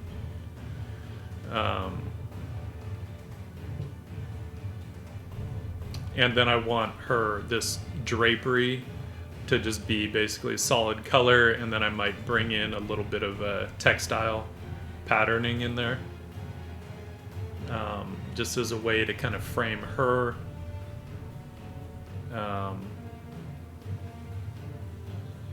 I wouldn't even mind getting some of that on the armor, to be honest. And then, of course, we'll have the moon gold, which is like 21 karat, so it's 24 karat gold cut down to 21 carats with silver. So it's a cooler gold, a slightly cooler gold for the moon, and then some decorative elements. So that's the plan, that's the idea. We'll see where it goes. All right.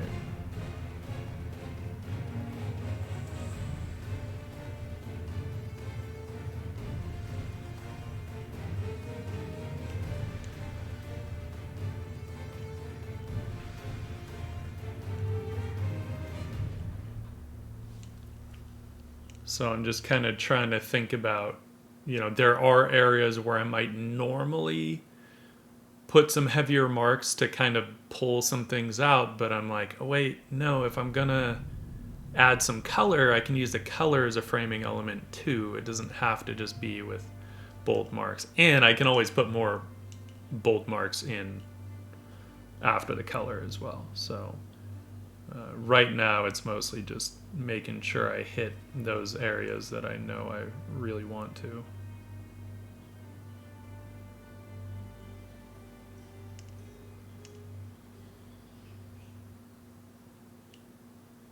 What up?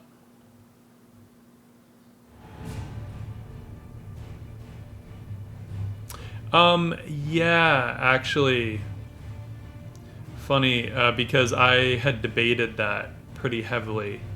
I wanted her to feel more in control here. In the other one, there was a dominating aspect to the demon.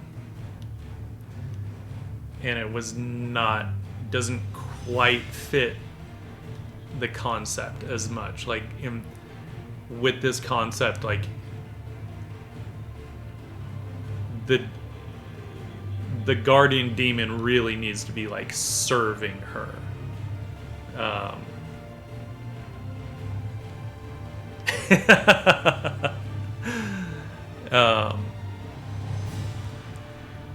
Well, no, I'm planning on the red shade.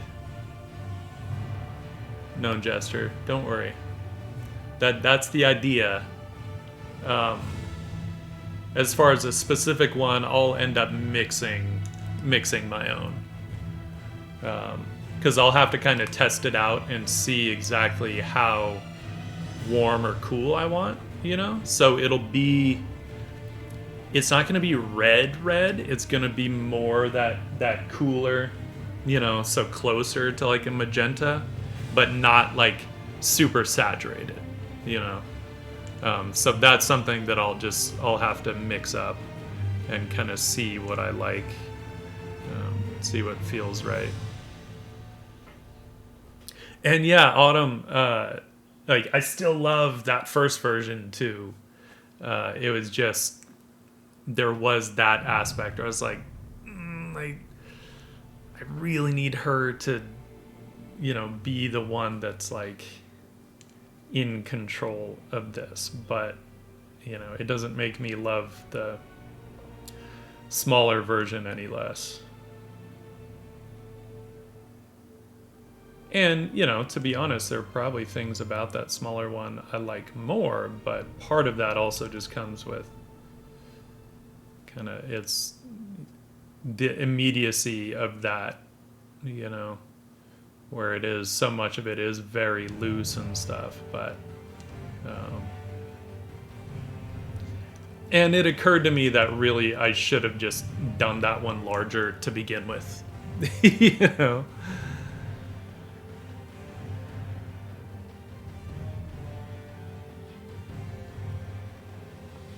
um I mean, Viscera, you could tape it down.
that's okay for now.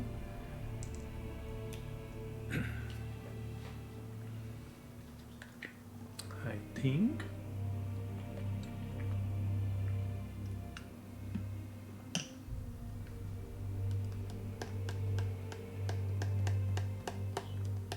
The only thing I didn't think about, well, one of the things I didn't think about. So if I do watercolor, I need to lay this flat because I'll need a pretty good wash on it, and I don't want it necessarily. Although, to be honest, I actually wouldn't really care if it dripped down a little bit. That wouldn't bother me.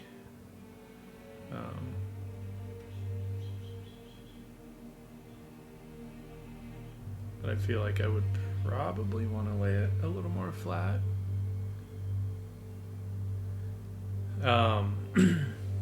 Because thing with watercolor, if you're working with it upright, which you can totally do, it just that water is going to want to pool toward the bottom. So most of the shapes that you work with are going to, have just a slight gradient where it's darker toward the bottom on everything. Whereas when it lays flat, you can control that a bit, and you can choose when to tilt your surface to get that gradient, right?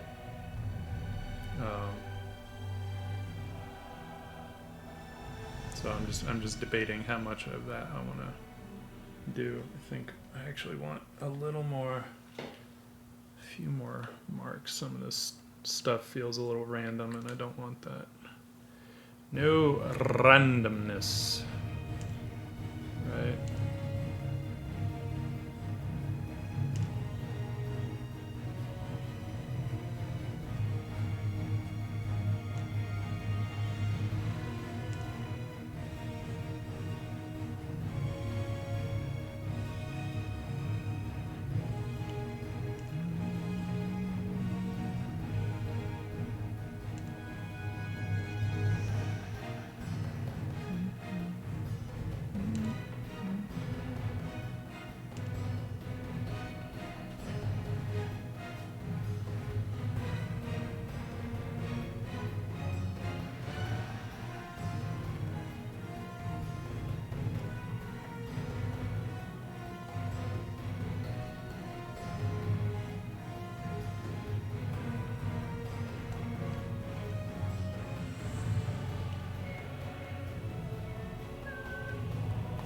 I feel like I might also want a little more of those fine line kind of hatch marks like this stuff. Just again, so stuff doesn't feel random, right? So I kind of need to repeat some of that stuff just to make sure.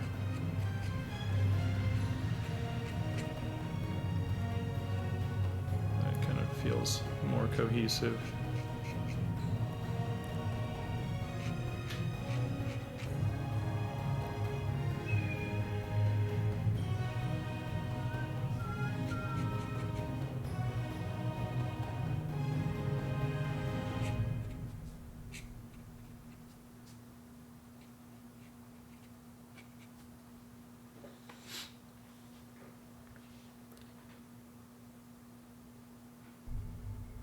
Yeah. Yeah, actually, I was surprised. It was like it was actually the first one to go. I was not expecting it to go that quickly.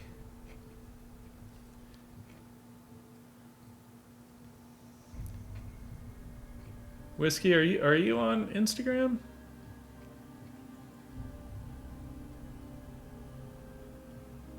That's where I was hyping the sales the most. Was on Insta.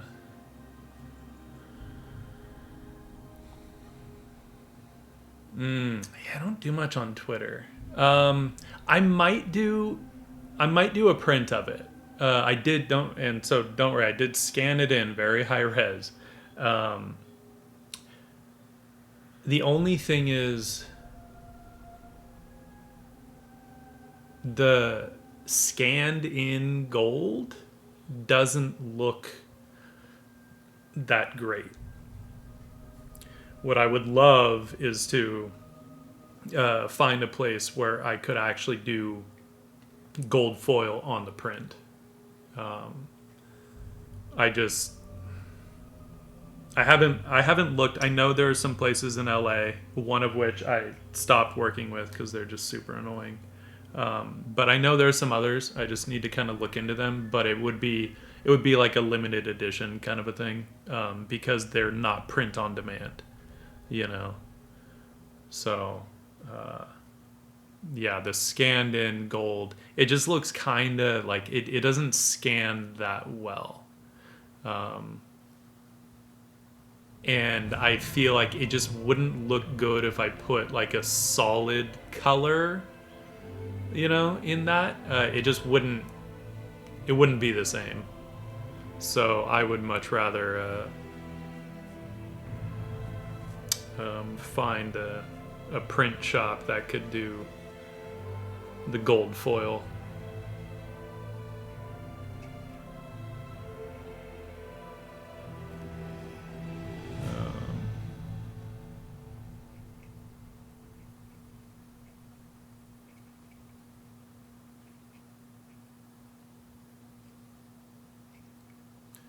But yeah, I was surprised. I put 10 originals up, and I mean 5 of them sold very quickly. I know there's still 5 up there. Um,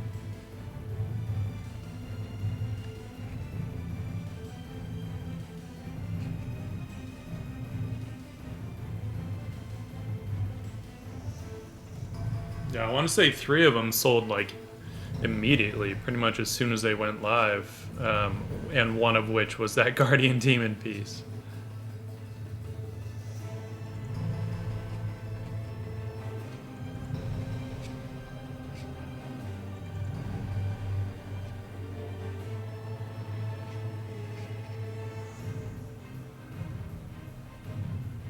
Kazrina, what's up?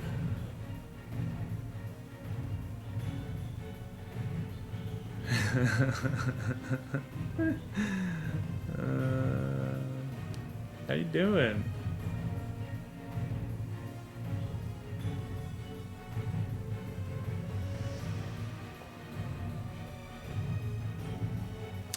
Um,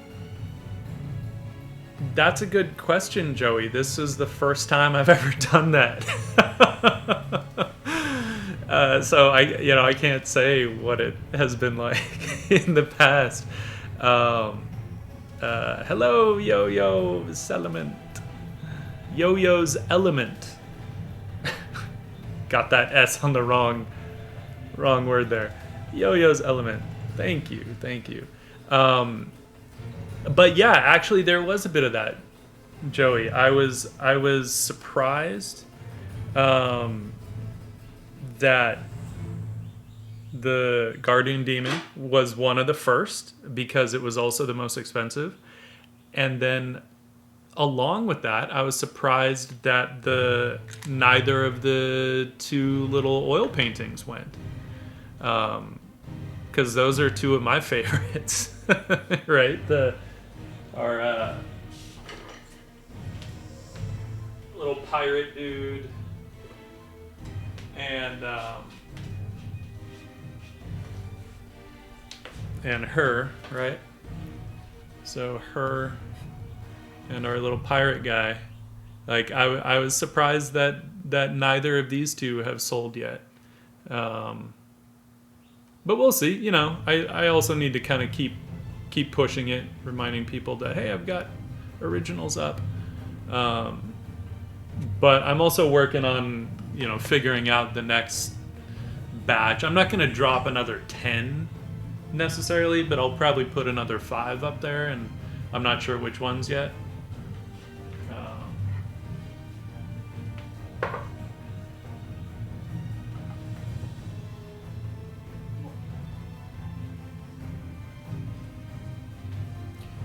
But don't worry, Joey. I know this one's got your name on it, so you know, I'll give you a heads up when she's ready.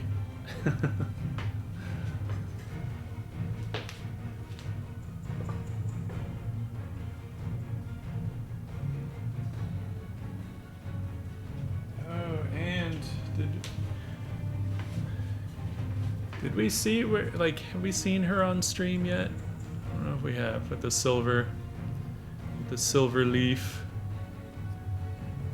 She was the one I was gonna finish today, but I was in an ink mood, so I'm like, all right, I'm doing inks, but I need to seal the silver leaf and then paint. I mean, you can see some of the silver got into her hair and stuff, but I'm gonna be painting more on her, so it doesn't really matter. Finessing some of the edges and stuff. I want some softer edges here and there. Yeah, I do want to work on her expression. I haven't. I know exactly what I need to do. I just haven't done it yet. Yeah, no, that's the problem. Known Jester is that she looks sad, and I actually want her to have a very neutral expression, which is sometimes difficult. But all it is, it's mostly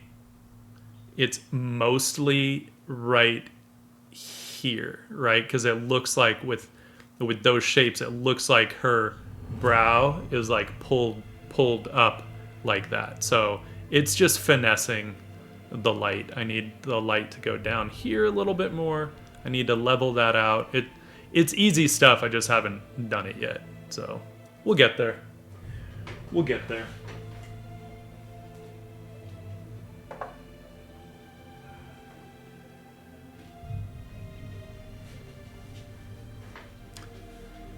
Teaches me to move away from my own reference too far. All right, debating. Where'd my pen go? There's my pen. Yeah, that I don't mind. I don't necessarily want her to be looking directly at us. It's mostly in the brows. That's where that kind of like sad thing is coming from. But, you know, I have good reference that I had painted up. So it's just a matter of being like, all right, just do what I did in the reference that I created. And all will be fine. Like I say, it's an easy fix. I just haven't done it yet.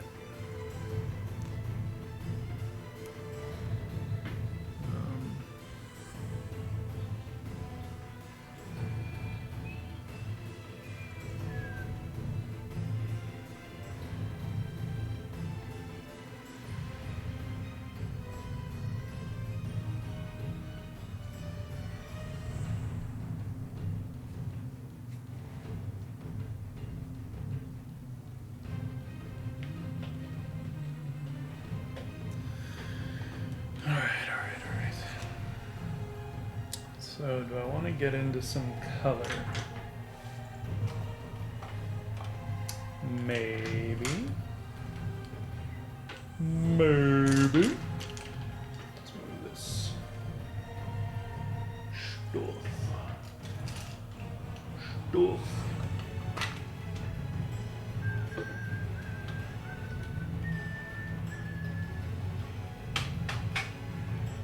see here.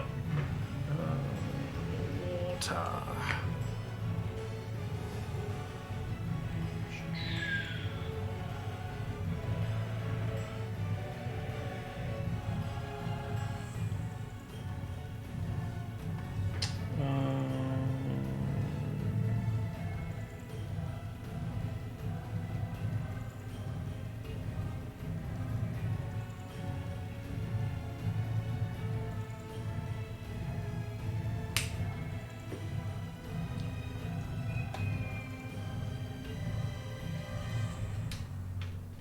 Gotta clean out this palette a little bit. especially if I want much cleaner colors.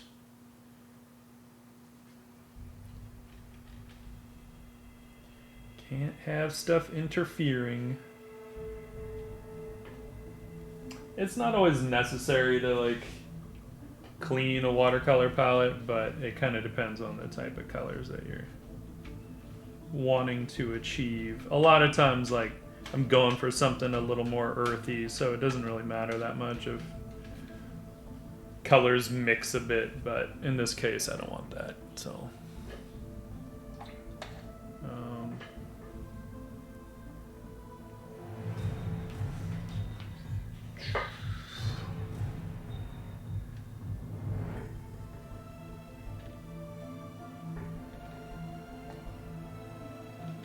also, I'm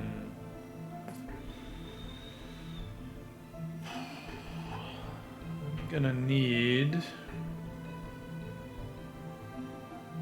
a scratch piece of paper. I guess I can use that 11 by 14, and this will just become a scratch piece for a while, just to make sure that I know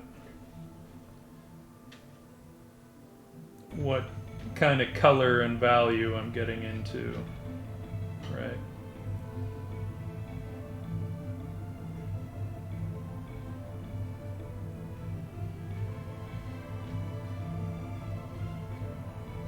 I mean, it's probably pretty simple because the alizarin crimson that I use is a very cool alizarin, so that might be enough, to be honest.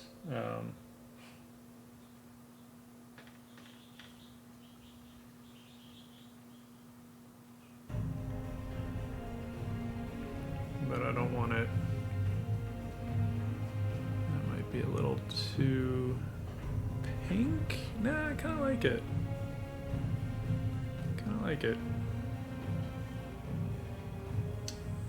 I ain't mad at it.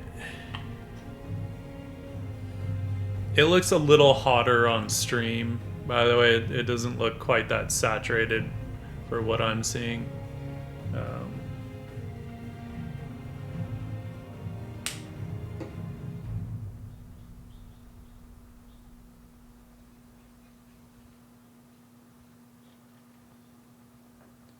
It looks a little cooler, and not as saturated as what we're seeing there.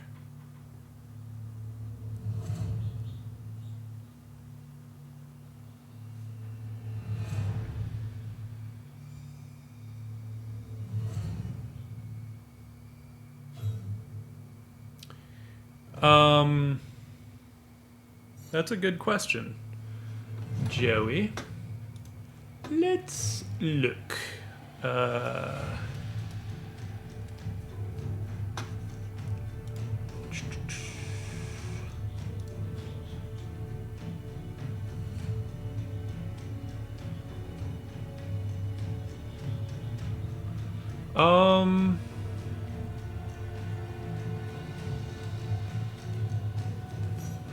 That is interesting. I wonder why.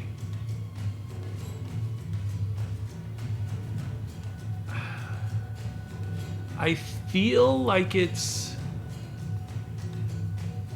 actually kind of somewhere in between, because I do feel like the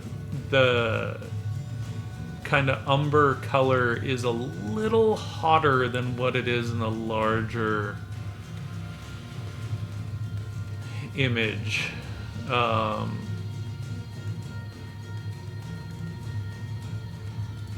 By the way, this is the image we are looking at right now. And he's pointing out that the larger one, the colors are a little more desaturated than they are in the smaller one. And I feel like the actual piece is somewhere in between. It might go as hot as the smaller one, but I'm not. I feel like some of the colors are probably hotter, and then some of them are not quite as much. So that's why I say I think it probably lands somewhere in between those two. You know, with the acetate, just because of the surface quality of it, it's actually not the easiest thing to scan in and get a really accurate representation of. It takes a bit of work in the post-production, especially if you're dealing with color, because the other side is a lot of that color is on the back side of the acetate. So it's like with the translucence, the scanner like has a little bit of a hard time sometimes picking that up really accurately. It's pretty easy if you're doing a monochrome piece, like just black and white or something, but it's a little harder when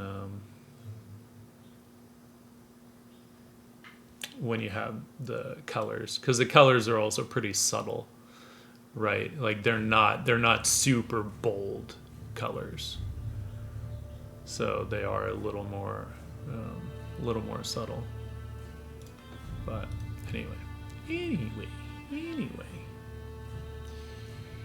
anywho.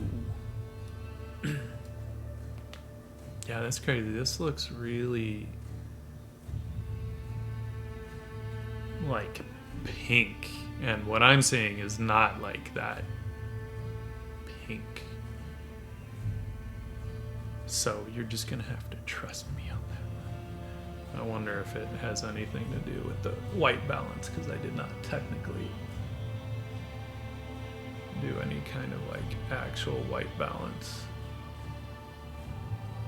I probably should have, but whatever. Whatever.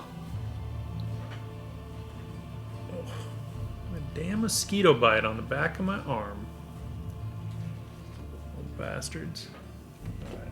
Alright, that's good.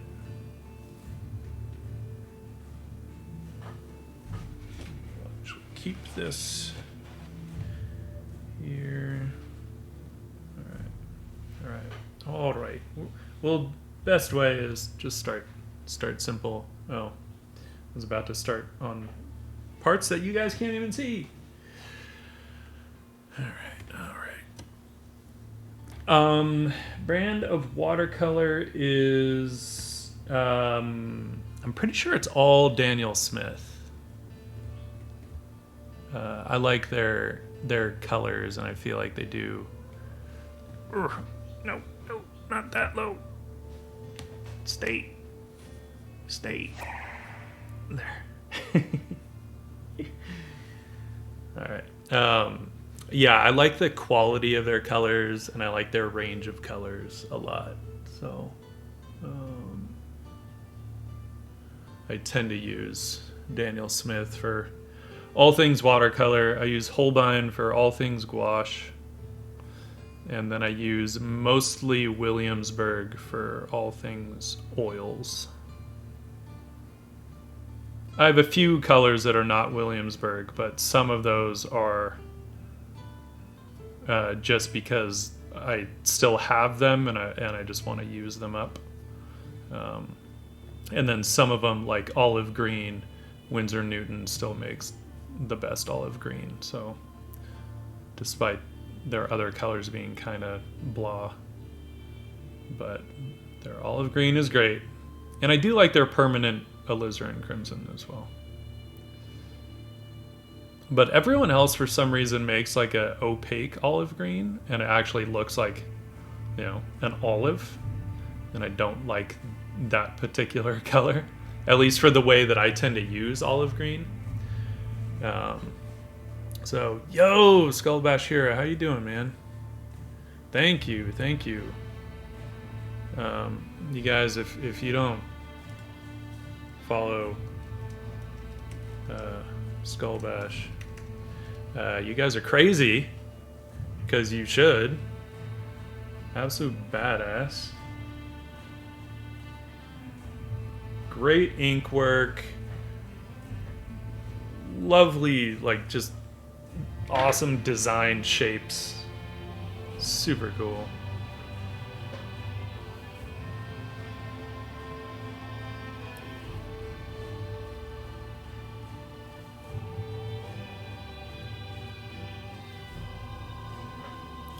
My day is going well. We're basically doing like a larger version of this, though I switched to the black ink because it's waterproof and I wanted to add watercolor. But I should probably put it where you can see it. So don't worry, Twitch. Gold pasties. Don't freak out and ban me or anything. So I'm gonna do the same thing. I'm gonna lay like gold leaf in the moon and then a bunch of the details and stuff once this is all done. But yeah, basically just embiggening from an A4 size to 16 by 22 inches. So that's what I'm doing currently.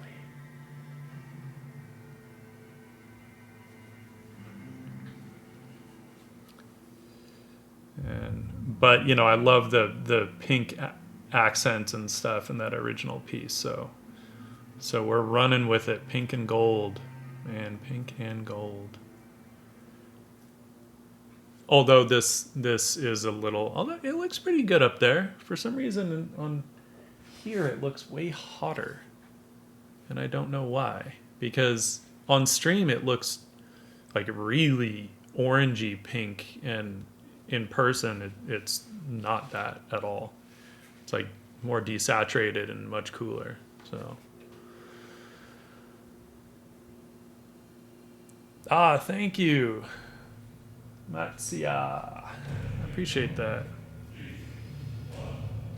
Yeah, we're just laying in some very, very simple watercolor, really just as like accents. I don't want to, I'm not trying to render anything out currently. Keeping it simple. Keeping it simple.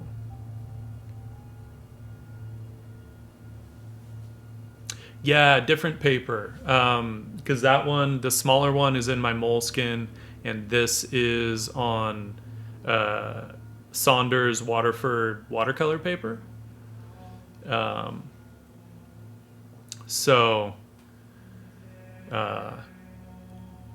Yeah, it's a hot pressed watercolor paper is what I'm using here. So I love this stuff by St. Cuthbert's Mill. It's beautiful paper. And this is a 300 GSM, so it's like a very heavy watercolor paper. No, I love the sketch too. Whiskey Hunter is mostly like, after this process, I'm realizing, you know what, I should just do, other than like a little thumbnail, I should just go right to the final, because there's something that is like, something about those immediate marks, which is fun.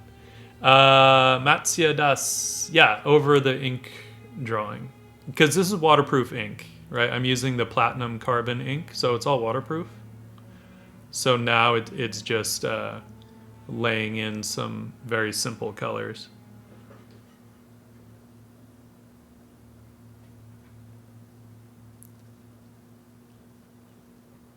I say colors, but I'm actually just using one color. I'm not going to color everything in here. This is more from a graphic design standpoint, right? I want it to be more as accents.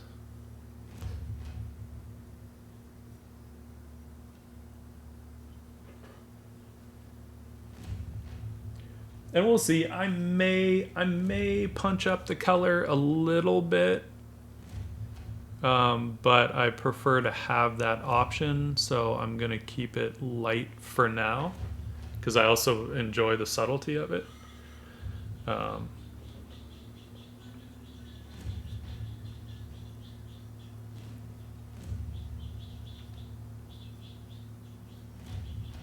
Once I get that gold leaf moon in here, and then the little details, the little jewels and things will all be gold leafed, that's gonna have a bit of punch, and I think like the the color accents are actually going to be very necessary to sort of balance it and ground it a bit more.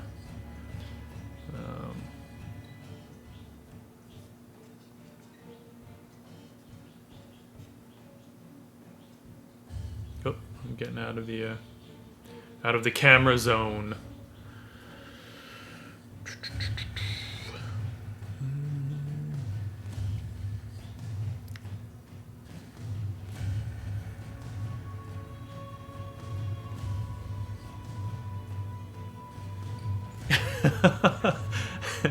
I'm sorry, Joey. I still have not taken a look at Oglaf. No, I mean, it was really just that the other one felt not necessarily subservient, but like not as dominant. You know, certainly not as dominant. And I needed her to feel a bit more powerful and in control. And because initially when I saw that the pose was different, I was like, oh, but I'm missing kind of that languid nature. So I changed it. This is not the first pose I had sketched on this, but you know, it is like when we look, she's not as languid here, but here it almost feels like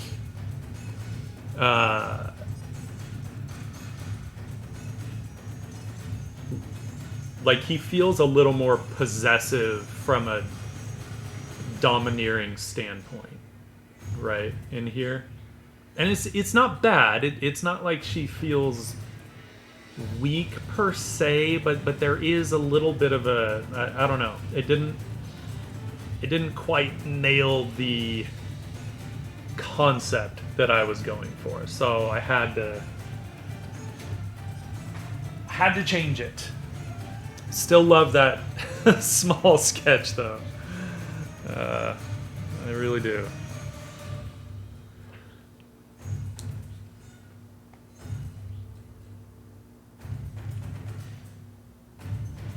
Yeah. Which, you know, is not a bad thing, and that could work. I could make that work, but I'd want to change it just a little bit, because if I were to think about this whole process, right? This whole idea of facing your inner demons in order to gain self-knowledge, in order to bolster yourself up and protect yourself against outside negative outside influences, right? There's a process there. There's a whole timeline. There's a whole narrative that we could explore, like different aspects of. So I wouldn't mind like doing something with that kind of a pose, but I'd need to figure it out where it worked properly with the idea. Right.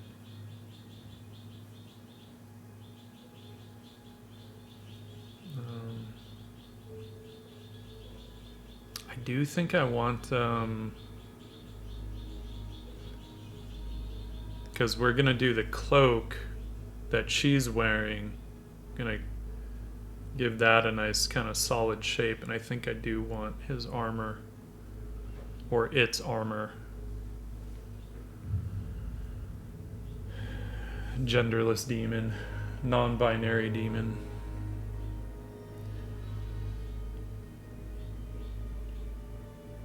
It's just always, it can be a little nerve-wracking because I'm like, well, I can't take it back if I do that.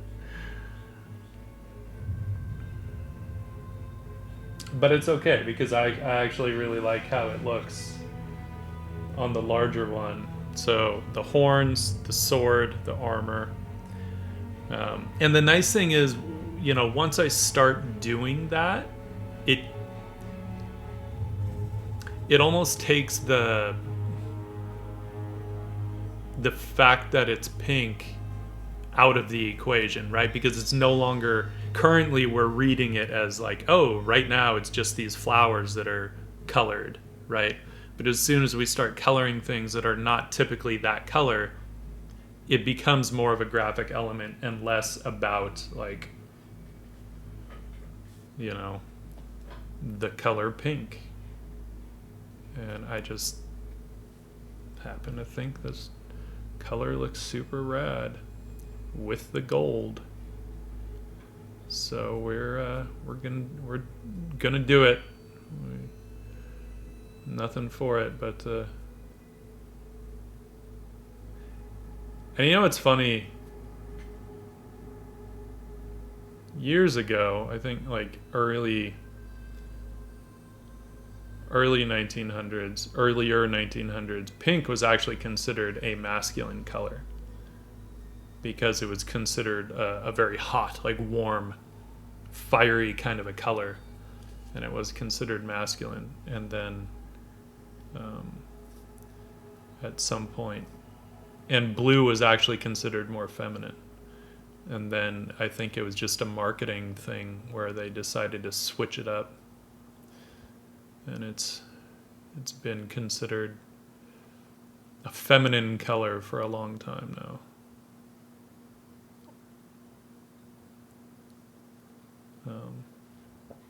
Colors change, right? The association with colors changes over time.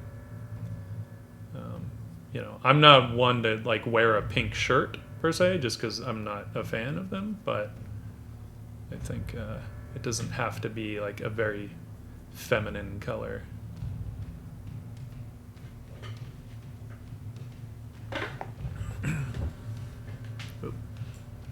Whoa.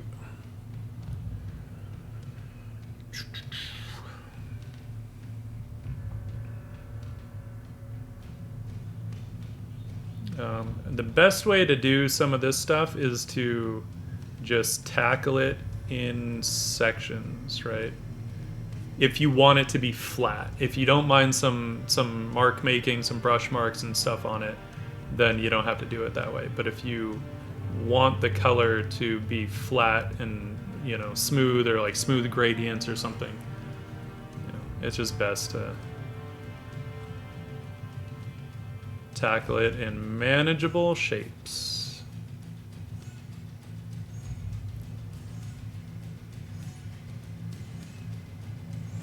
Oh wait, that I need to.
And then what I also like is that this takes some of the weight out of the black ink, because that was a hard decision for me to go with the black ink instead of that ancient copper. But that stuff is just I can't add color to it because it's so water soluble. It just explodes on contact with water. So I was like, no, I need the watercolor to like cover the large areas. So I had to do it. Sometimes sacrifices must be made.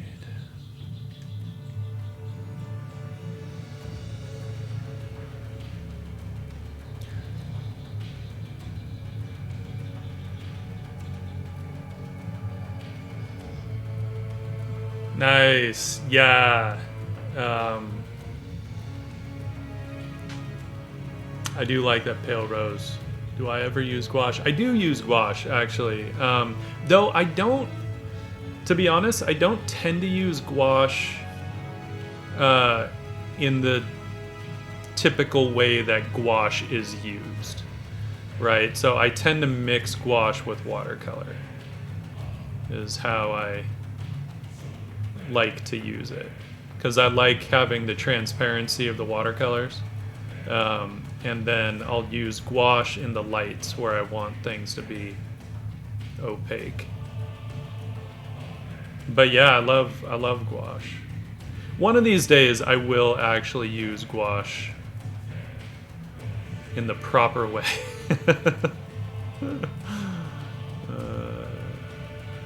And you would think I would do it more like that because I love oil paints, but for some reason, I don't know, I really like mixing gouache with watercolor. But let's see.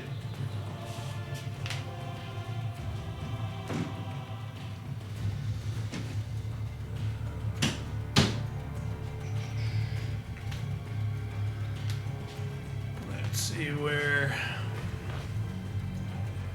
we had landed on that dwarf that we had started on stream, though I don't think I finished it on stream. I think I finished it off stream.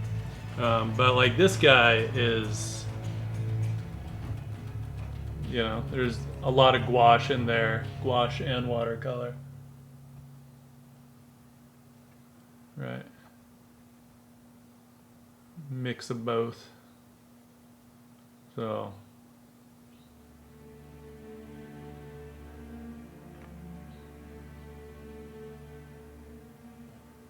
Yeah, it was fun. Fun. I have actually, Joey the Saint. Here, one thing I wanted. Whoa, other way. There. Wow, it really looks so hot on stream. It's weird. Damn it! I thought we had solved our color and white balance issues, but apparently not.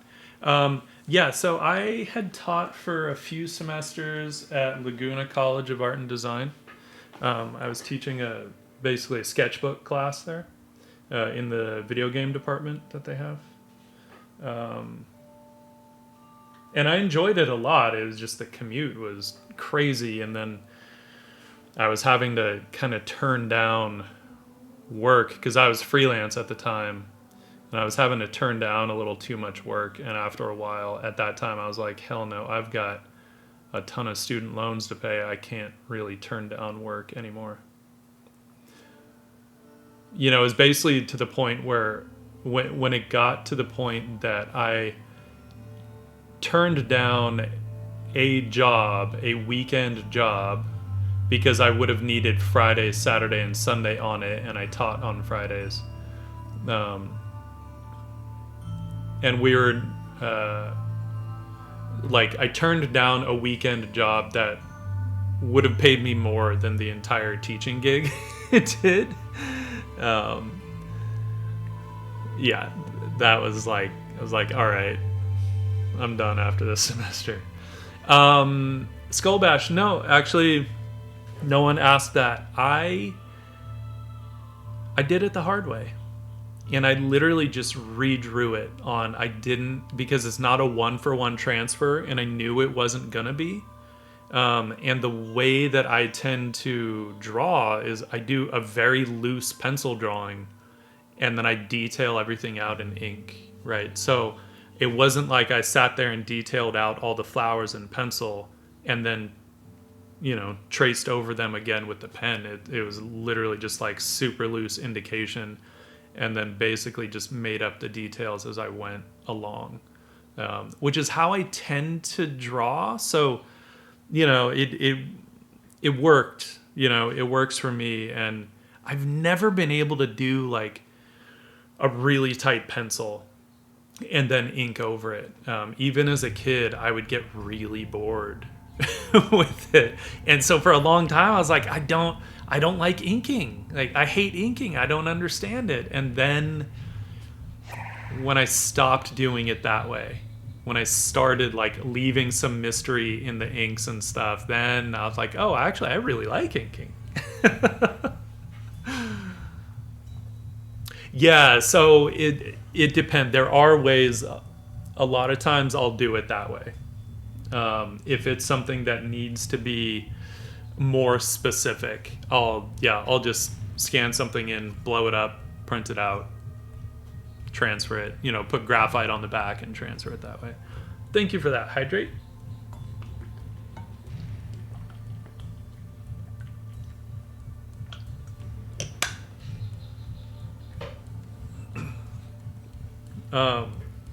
It's just rare that I need it to be one for one. Like that's kind of the only, the main reason that I don't tend to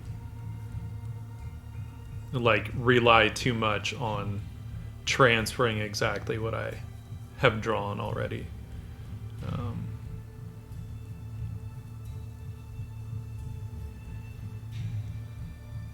I always think of like the old blues players, like how they would have their songs, but they like would rarely play the songs the same way twice because I think they would just get bored if they did. And I think I tend to approach art in the same way. And I think it was also once scanners like were more of a thing, and I realized, oh, I can just scan in my pencil drawing and do whatever I need to with that. I don't need to ink it, Which of course didn't solve any issues that might arise with the original. So technically, I still had to ink.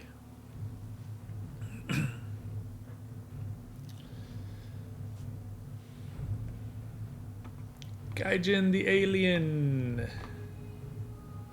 Thanks for that follow.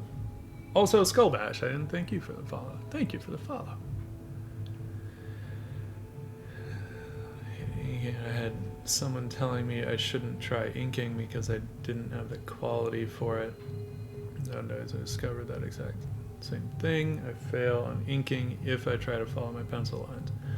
If I try to ink more freely and spontaneously, it's super fun. Yeah. And that was one of the reasons I started also drawing directly in ink, right?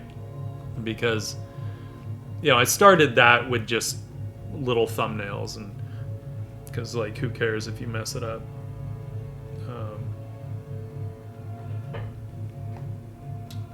Gonna other way, darken that a little bit.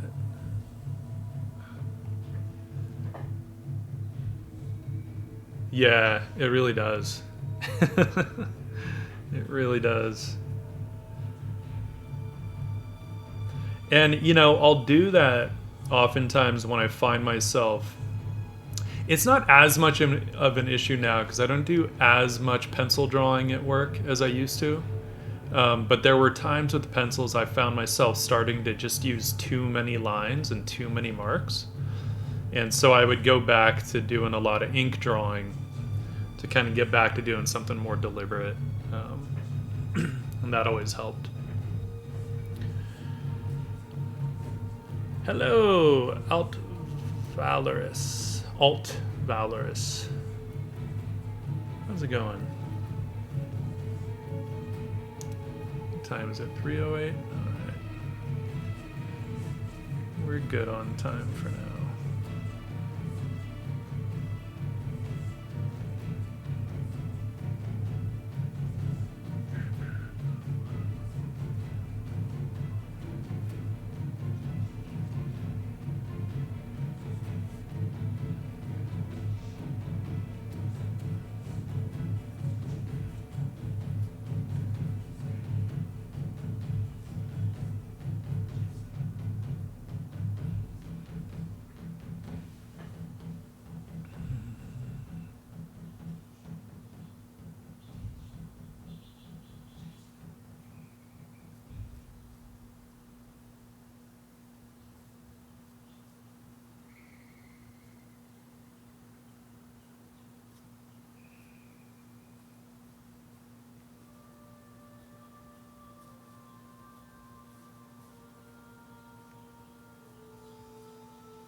feel like. Let's raise this up a little more now.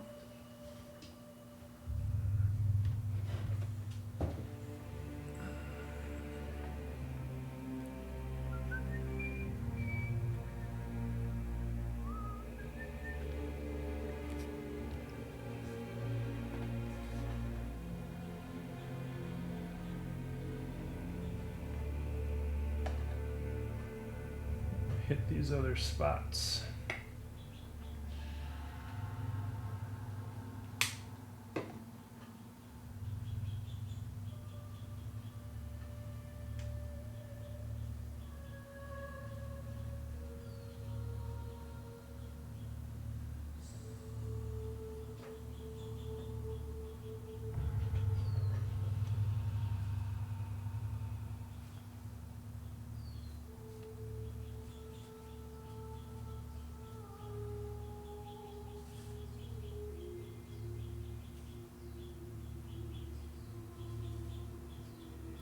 And then, like, once I have all the kind of color shapes in there, I may add some more kind of bold ink marks. I just want to make sure I have these things. Oh, we totally didn't hit the sword, huh? Toxic Mom, hello. Oh, I missed I missed you earlier. I'm sorry. Hello and thank you. This is Saunders Waterford hot pressed watercolor paper. It's made by St. Cuthbert's Mill out of the UK, and so it's a pretty smooth one. This is 300 GSM. I don't think it's their high white. I think this is their natural color, their natural tone. They do have one that's like a bright white. I don't always like super hot white on my watercolors. So I don't tend to go for their bright white, but you could if you wanted. This is gonna go off the camera for just a sec because I gotta hit that sword, but we'll be back on in like 20 seconds.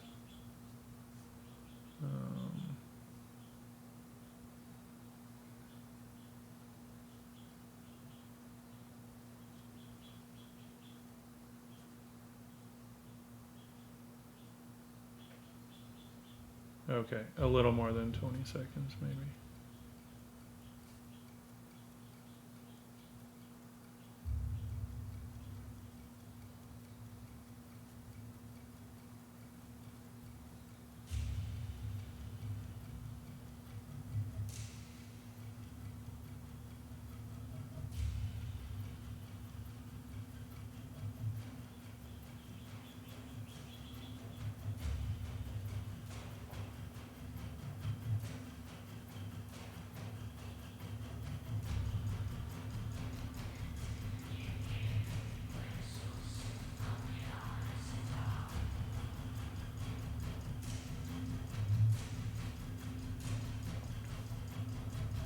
My pleasure. Yeah, I love this paper. It's meant to dry flat, so even if you like cover it in water, you don't have to stretch it, right? It'll dry flat again, which is super rad. It's not always perfectly flat again, but it's pretty damn close.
One of my favorite watercolor papers is actually the stuff that Etcher Labs does in their hot pressed sketchbooks, but I think it's actually specially made for them.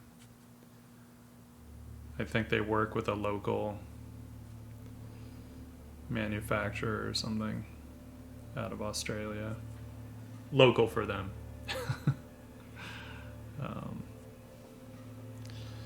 Because I've asked them, what kind of paper is this?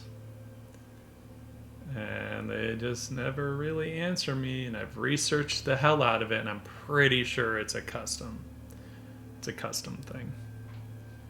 Because it's a fantastic paper. I love that stuff. But I mean, I've tried all the like high-end or you know, better quality watercolor papers I could get my hands on, trying to figure out which one it is, and none of them are like that. It's like, sure, then hurry up and put out larger books, damn it, because the biggest one they have is like a A4 or like a, and that's only with the landscape. They just released some portrait ones, but it's not quite, it's like a B4 or something. So it's even just a little smaller than the A4, and I'm like, no, I need like at least do an A3. Like, come on. At least give us an A3 size. But I would love it if they just did big, loose, you know, loose sheets of it. But at least A3 would be enough to do, you know, a decent piece with.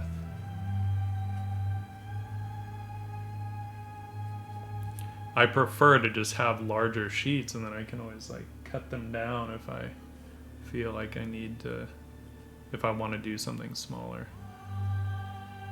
But I prefer to have that option. I can't embiggen sheets of paper. I mean, in theory, I could like attach them together and that would have its own look, but I don't want that. I'm not trying to get that clever.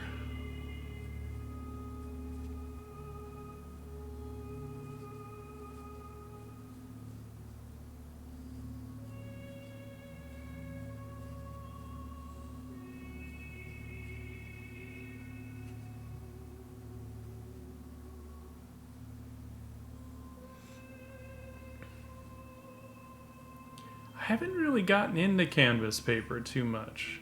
I've seen people do some really cool stuff with it, but I don't actually like canvas very much. I love linen, and if they made like linen paper or something, I'd be all over it. Well, maybe. I prefer painting on a hard surface, but you know, whatever. I would still try it out at least. Is there anyone that does like a linen paper? Because that would be cool.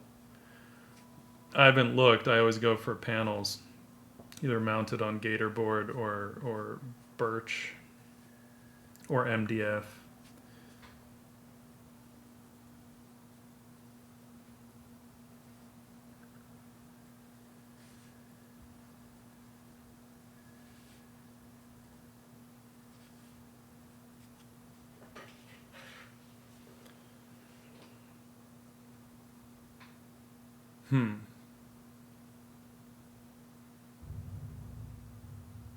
I see. Talk to mom. Yeah, I mean, for learning, absolutely. Absolutely. That makes complete sense. I'm just looking at my OG. I actually hadn't even hit all the roses in the original one. That's cool. I'm debating.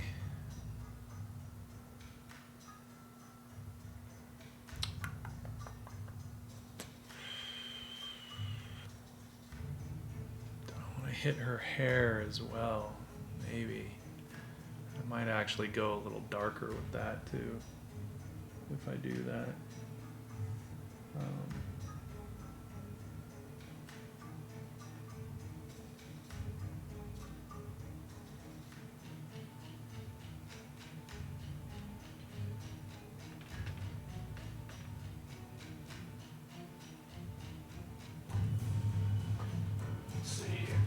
Let's see here. Yeah, I might do that for the hair.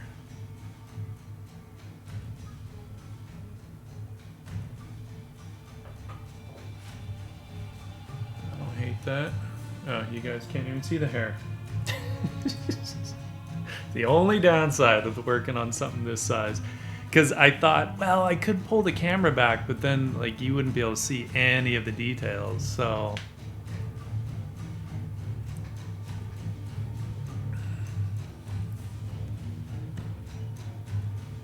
yeah, so I figured, nah, let's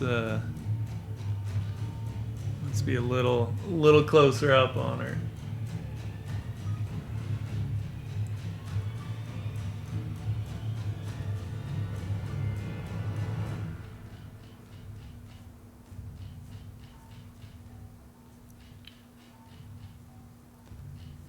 So her hair is actually a little warmer.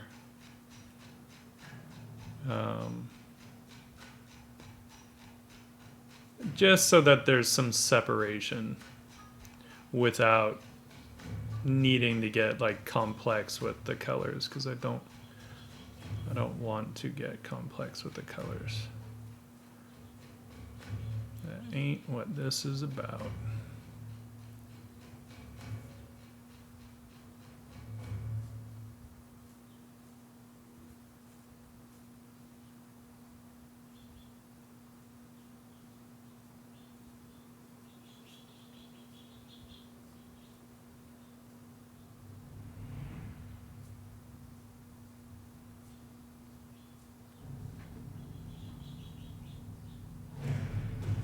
And I'll probably put some like kind of blush, slight blush on her skin, but obviously I would need to take the tape off, and that would make the Twitch gods very upset. Couldn't possibly reveal the ellipses. Yeah, there's some intense Assassin's Creed music right now, isn't it? It's the battle in Spain. It's very intense for some chill watercolor, but that's okay.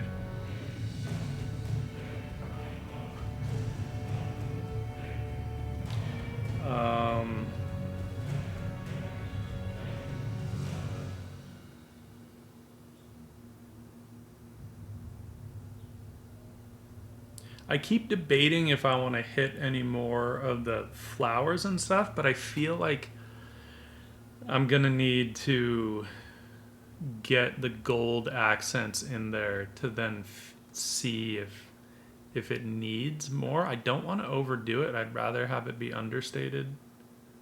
You know, I'd much rather have it be understated.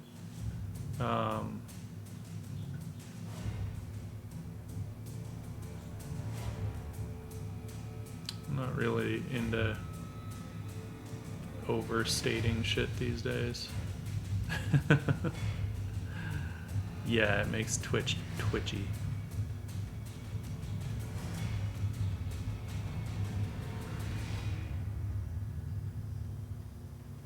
So,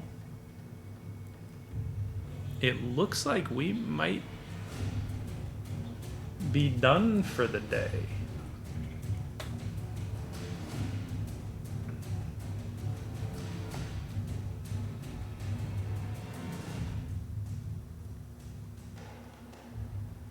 I am gonna need to like kind of plan out the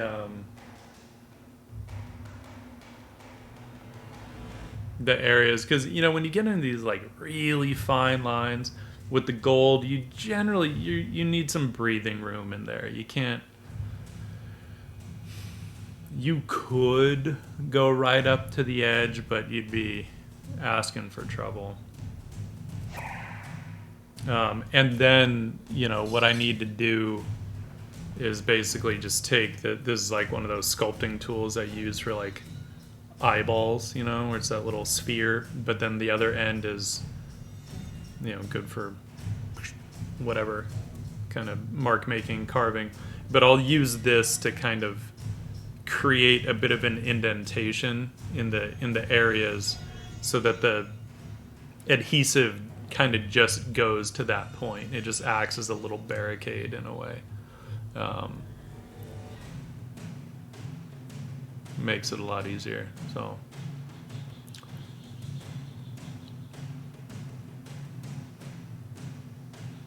right. Any art streamers are not allowed to draw ellipses. It could be a female nipple. And that is not allowed on Twitch.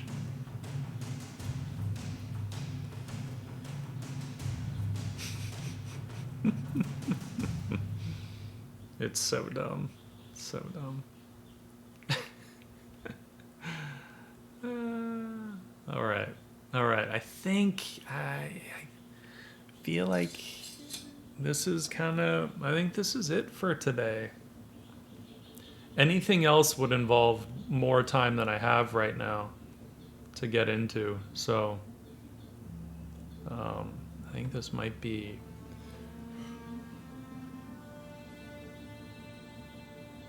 Well, except they're not showing the nips. They usually have some kind of covering on.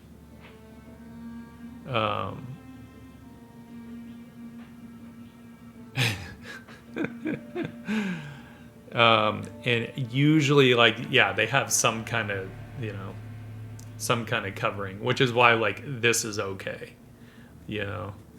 But the body painters on Twitch aren't allowed to show, like, nipple. Wow, do I also have a mosquito bite on my hand? I do. Fuck. We were outside for, like, hardly any time yesterday. Got fucking mosquito bites. Little bastards. Whatever. Whatevs. Alright. Let's see. Who do we got? Who's on? Who is streaming?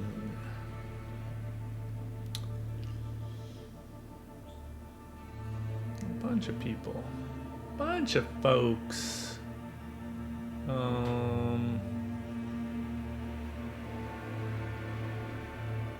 some musical folks. Justin Gerard is on. What's Justin up to? I haven't caught his stream in a long time.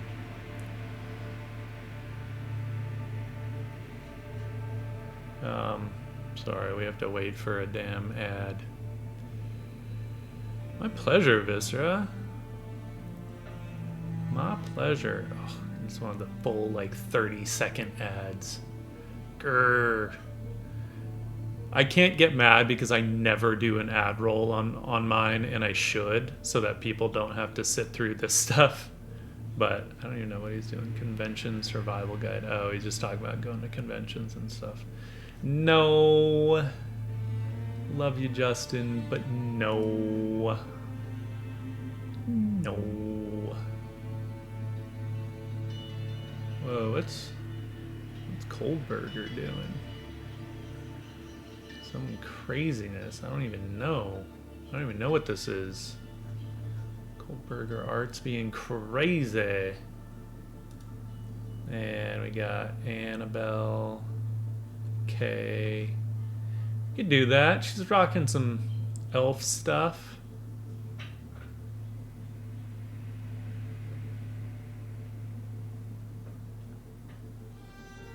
Justin is just talking about the convention survival guide. So he's going through convention stuff, not actually doing art. So I feel like I'd rather raid someone who's actually doing some art.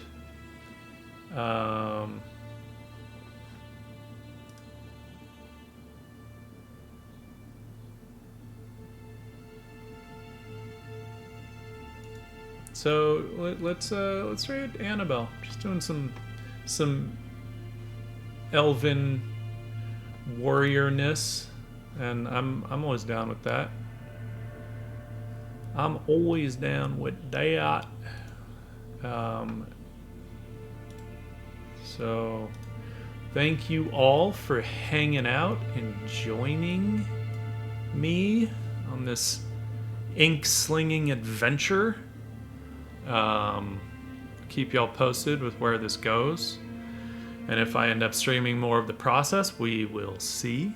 I'm not sure. So until next time, which I think currently I'm gonna be doing Wednesday mornings and Saturday afternoons for the foreseeable future. I think it seems to work best. I imagine there will be a couple of random streams in there somewhere here and there, but nothing that I can say is like, hey, join me on this. So definitely Wednesday morning, 8 a.m. Pacific time. I will definitely be back. If you're not part of the Discord, join the Discord if you want to get announcements for when I do go live. Yeah, until next time, my friends, say hi to Annabelle, show her lots of love, and I will see y'all next time. All right, thanks for hanging out. Peace, peace, peace, peace.